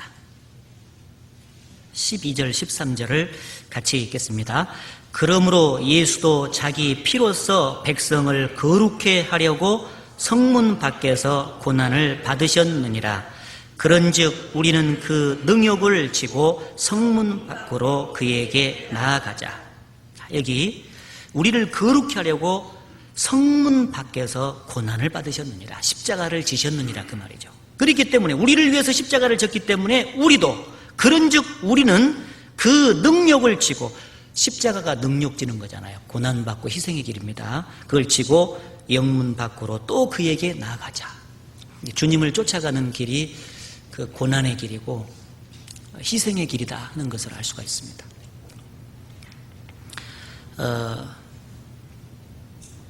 이 고난하게 되면은 그리스도인을 연단하기 위해서도 고난이 많이 오죠.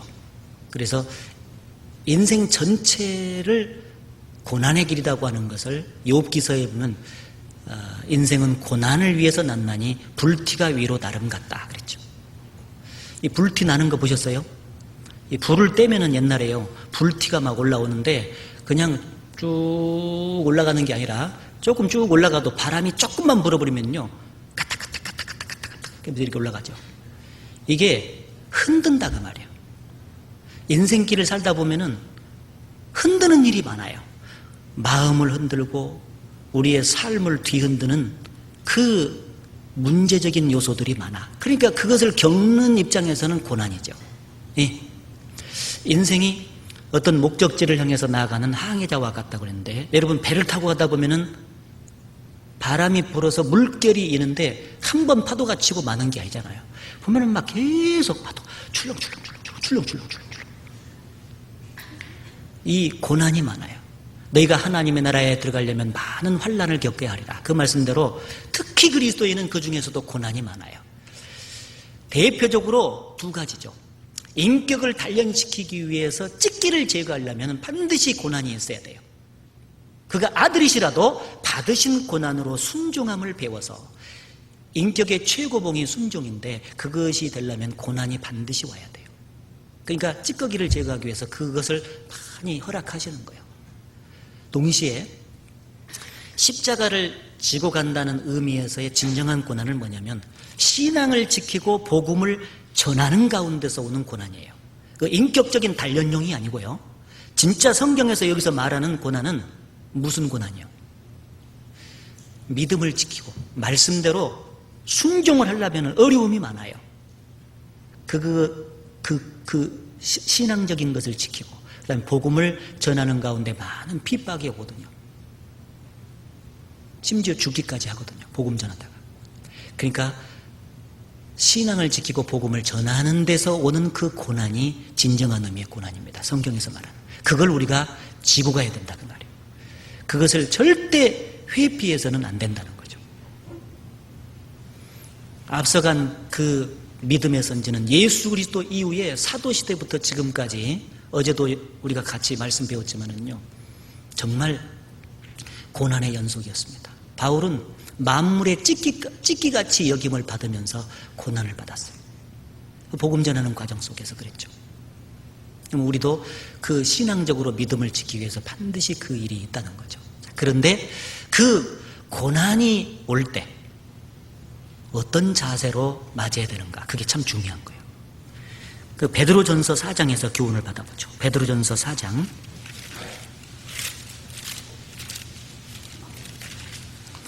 4장에 12절에 사랑하는 자들아, 너희를 시련하려고 오는 불시험을 이상한 일 당하는 것 같이 이상히 여기지 말고 오직 너희가 그리스도의 고난에 참여하는 것으로 즐거워하라. 이는 그의 영광을 나타내실 때에 너희로 즐거워하고 기뻐하게 하려 함이라. 자, 여기 불시험을 당할 때, 이거 진짜 당시 베드로가 이 편지를 보낼 때는요, 극심하게 복음을 전하는 사람을 핍박했던 성경이요. AD 64년에 로마 네로 황제가 그리스도인에게 누명을 씌워가지고요, 화재를 일으켰잖아요. 그래가지고 대대적인 핍박이 있었을 당시입니다. 얼마나 어려웠는지 몰라요. 복음 전하려면은요, 자기 목숨 보고 바꿔야 되는 시기예요, 진짜. 그게 불시험이라고 했어요. 굉장한 극심한 환란이죠. 그 시험을 당할 때에 이상한 일 당하는 것 같이 이상히 여기지 마라. 이 고난이라고 하는 거 당연한 거다. 예수님이 고난받고 예수님이 멸시받고 능욕받는 세상에서 제자가 살아가면서 같은 색깔의 삶을 살아가야 되지 편안하기를 기대하면 되겠느냐. 당연하다. 불시험이 있다, 고난이 있다.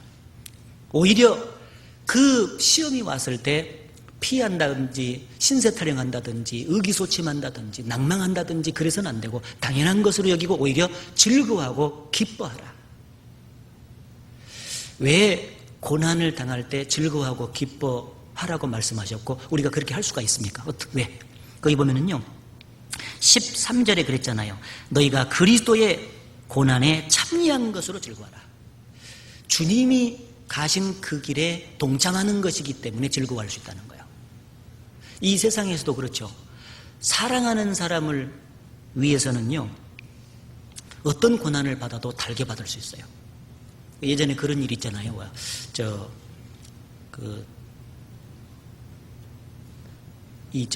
남자를 사랑하는 그 애인이 남자인데 그 남자를 성공시키기 위해서 대학에 남자가 들어가잖아요. 그럼 공부하는데 학비가 모자라요. 이게 자기가 학교 가는 걸 포기하고 여자가 있잖아요. 그걸 사랑하는 것 때문에 바느질 공장에 가서 바느질을 막 해가지고 그 뒷바라지를 해주는 거예요. 그렇잖아요? 그 바느질을 하는 과정 속에서 고생이 심해도 그것을 고생으로 그 여자가 여길 것인가? 아닐 거라고 생각해요. 고생이 되더라도 사랑하는 남자가 공부를 열심히 해서 높은 자리에 앉아서 결혼할 수만 있다면, 있잖아요. 나는 그 어려움도 기쁘게 감당할 것이다. 그래서 결국은 그렇게 잘 도와줘가지고 결혼해서 해피엔드로 잘 사는 사람들 있잖아요. 없나? 그런 거 있다던데. 그런 게 있습니다. 사랑하는 사람을 위한 수고는 어떤 그 어려움도 달게 받아요. 우리가 제일 이 세상에서 사랑하는 분은 예수님이잖아요. 그분이 나를 제일 사랑해 줬잖아요. 그렇기 때문에 그분을 사랑하기 때문에 그분이 갔던 그 길을 가면서 받는 고난은 달게 받을 수 있다는 말이에요. 무슨 얘기인지 아시겠죠? 네. 그리고 그 고난을 받아가는 과정 속에서요, 참으로 주님을 더욱더 이해하게 됩니다. 거기 14절에 보면 너희가 그리스도의 이름으로 욕을 받으면 복 있는 자로다. 영광의 영 곧 하나님의 영이 너희 위에 계십니다. 주님의 고난을 많이 받아볼수록 주님의 마음을 이해하고 주님과 진정한 의미에서 교제가 됩니다. 이 영광의 영이 너희 위에 계신다 그랬죠. 성령의 모습이 이스라엘 백성들의 광야 생활 속에서는 구름기둥과 불기둥입니다. 이 구름기둥은 낮에 떼약볕이 쬐을 때 가리워졌어요. 더우니까 너무. 불기둥은 너무 추우니까 밤에 그걸로 가리워준 거예요. 이 더위가 너무 심해지고 극심해질수록 그 다음에 추위가 너무 극심해질수록 구름기둥과 불기둥에 대한 존재는 더욱더 새롭게 되는 거죠. 더욱더 그게 필요한 거예요. 안 덥고 안 추울 때는요, 구름기둥, 불기둥 그거 별로 인식을 안 해요. 맞죠? 그런데 그 추위와 더위가 극심해질수록 불기둥과 구름기둥이 감사가 되고요. 그게 존재가 실감나게 느껴져요. 우리가 주님의 복음을 전하면서 믿음을 지키는 과정 속에서 고난이 많으면 많을수록요, 함께 계신 주님의 임재를 더 많이 느껴요. 주님이 그 사람을 도와줄 거예요. 이렇게 붙잡아주고 가까이 계신다는 것을 더 많이 느껴요. 고난이 많을수록. 우리는 죽는 고난은 없는데 이 신앙적으로 주님의 몸된 교회를 세우고 함께 복음을 전해가는 과정 속에 시간을 들이고 물질을 들이고 희생하는 과정 속에 고난이 많이 와요. 힘든 것들이 많이 있죠. 어떤 때는 마음의 시험을 받아서, 어떤 때는 육체의 시험을 받아서 고난이 옵니다. 이렇게 많이 겪으면 겪을수록 주님을 가까이 느낄 수 있어요. 그래서 즐거워할 수 있습니다. 오히려 주님 가까이 있는 것을 느끼면 느낄수록 고맙잖아요. 예, 오히려 감사할 수 있죠. 그리고 그 고난을 많이 받을수록 영광이 크다고 돼 있잖아요. 상이 크다. 그래서 우물을 많이 저축하기 위해서는 그만큼 땅을 많이 파서 웅덩이를 크게 해야 많이 저축할 수 있잖아요. 영광이 크기 위해서는 고난의 땅도 많이 파야 됩니다. 고난의 땅은 적게 팠으면서 영광의 물은 많이 받고자 한다면 안 되죠. 그리고 주의사항이 나와 있죠. 거기 15절에 너희 중에 누구든지 살인이나 도적질이나 악행이나 남의 일을 간섭하는 것으로 고난을 받지 말려니와, 죄를 지어서 고난받는 것은 안 된다. 그렇게 돼 있고, 만일 그리스도인으로서 고난을 받은 즉 부끄러워 말고 도리어 그 이름으로 하나님께 영광을 돌리라. 하나님께 영광을 돌리라고 말씀하셨습니다. 그래서 이 고난을 받을 때 특히 즐거워하고 기뻐하는 자세로 맞이해야 될 것을 말씀했고, 그리고 이 희생의 길을 같이 따라가야 되는데 고린도 후서에 조금만 더 보겠습니다. 고린도 후서 4장.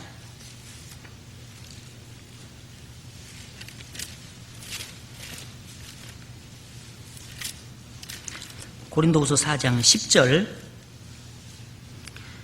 우리가 항상 예수 죽인 것을 몸에 짊어짐은, 예수 죽인 것이 십자가죠. 십자가를 몸에 짊어짐은 예수의 생명도 우리 몸에 나타나게 하려 함이라. 우리 산자가 항상 예수를 위하여 죽음에 넘기움은 예수의 생명이 또한 우리 죽을 육체에 나타나게 하려 함이니라. 자, 우리를 통해서 생명의 역사가 나타나려면 반드시 먼저 우리가 죽는 역사가 있어야 돼요. 그것을 희생이라고 다른 말로 바꿀 수가 있겠죠. 죽는 역사가 있어요. 예수님은 부활의 영광을 경험하기 전에 반드시 십자가에 죽었잖아요. 십자가에 죽고 그 이후에 부활의 영광이 있었습니다. 그러면 우리가 우리 생애 속에서 실제로 살아가는 과정 속에서 주님이 우리 안에서 역사해서 생명을 나타내는 그 역사를 맛보려면 우리 자신이 십자가에 죽듯이 죽어줘야 돼. 희생이 돼야 돼요. 그래서 반드시 먼저 깨지는 역사가 있고 주님의 역사가 드러납니다.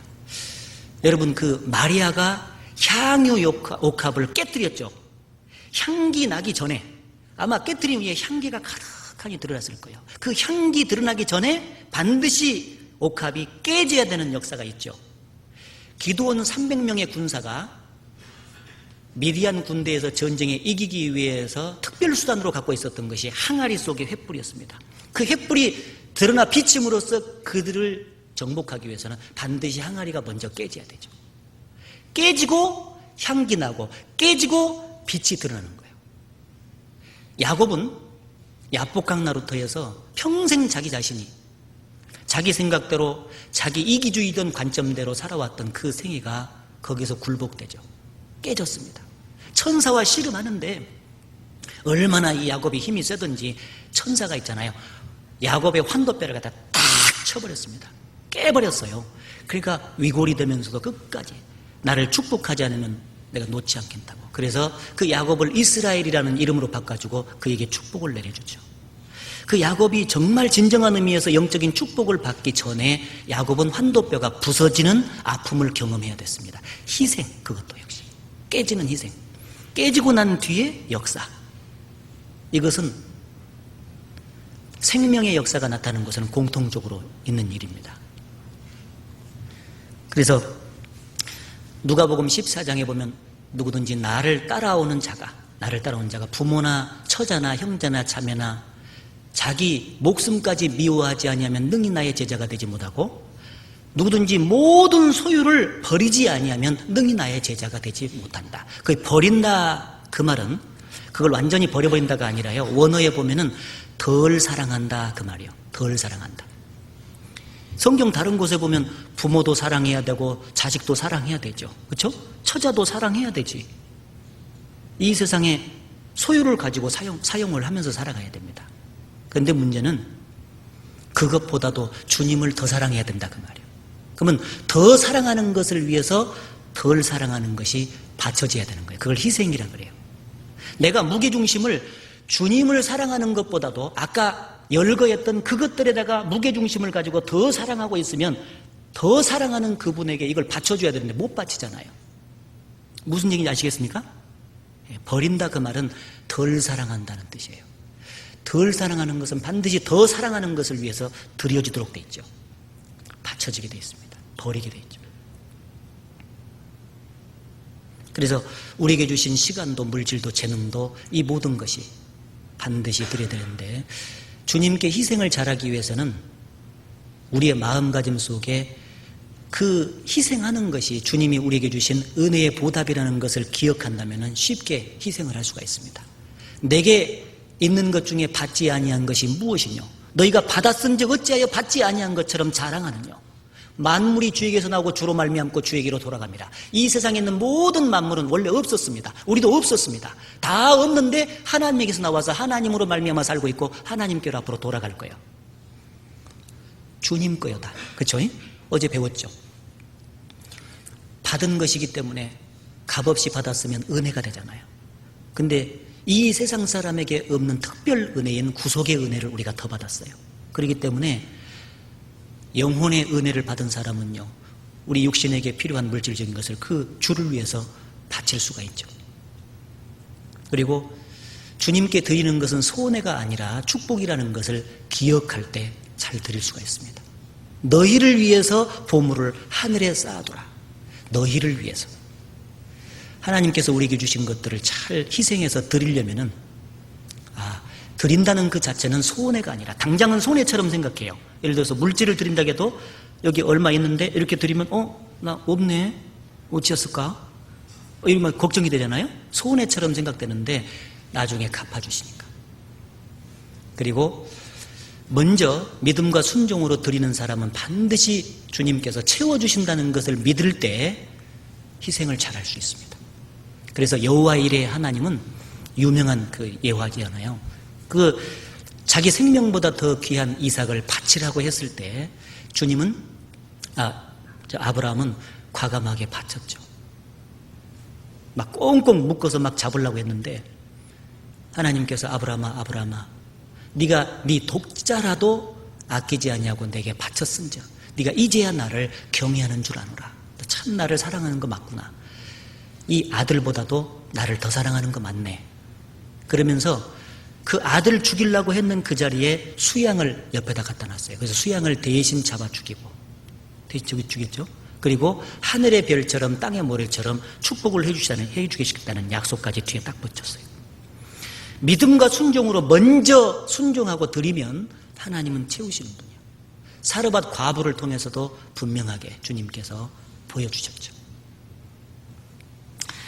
자, 결론적으로 십자가를 어떻게 짊어져야 되겠습니까? 십자가를 잘 지려면은 믿음의 주여 또 온전케 하시는 예수를 바라보자. 대제사장이시며 사도이신 예수를 깊이 생각하라. 바라보며 생각하는 일이 꼭 있어야 됩니다. 그래서 십자가에 달리신 예수 그리스도를 늘 보고 십자가의 의미를 늘 재조명해서 마음속에 새기고 살아가야 되고, 그리고 날마다 지고 끝까지 지라겠어요. 날마다 항상 짊어지고 끝까지 짊어져라. 그래서 험한 십자가를 끝까지 짊어지고 갔을 때 빛난 면류관이 우리에게 기다리고 있다고 주님이 말씀해 주셨습니다. 그래서 끝까지 중도에 포기하지 말고 날마다 십자가를 짊어지고 가야 될 것 같습니다. 기도하겠습니다. 자비로우신 하나님 아버지, 오늘 짧은 시간에 주님 십자가를 짊어지고 가는 생활에 대해서 가르쳐 주신 것을 감사드립니다. 주님 십자가는 구원의 길이요 화목의 길인 것을 가르쳐 주셨습니다. 또한 세상에서 구별되는 거룩한 길이요 자기 의지를 굴복시키는 복종의 길임을 깨닫게 해주셔서 감사합니다. 그리고 고난의 길이요 희생의 길임을 분명하게 우리에게 가르쳐 주셨음을 감사합니다. 올 한 해 동안에 우리가 자기를 부인하고 우리에게 주어진 십자가의 다양한 형태를 짊어지고 주님을 따라가기에 부족함이 없도록 우리 모두를 주님께서 다스려 주시고 축복해 주옵소서. 예수님 이름으로 기도드렸습니다. 아멘.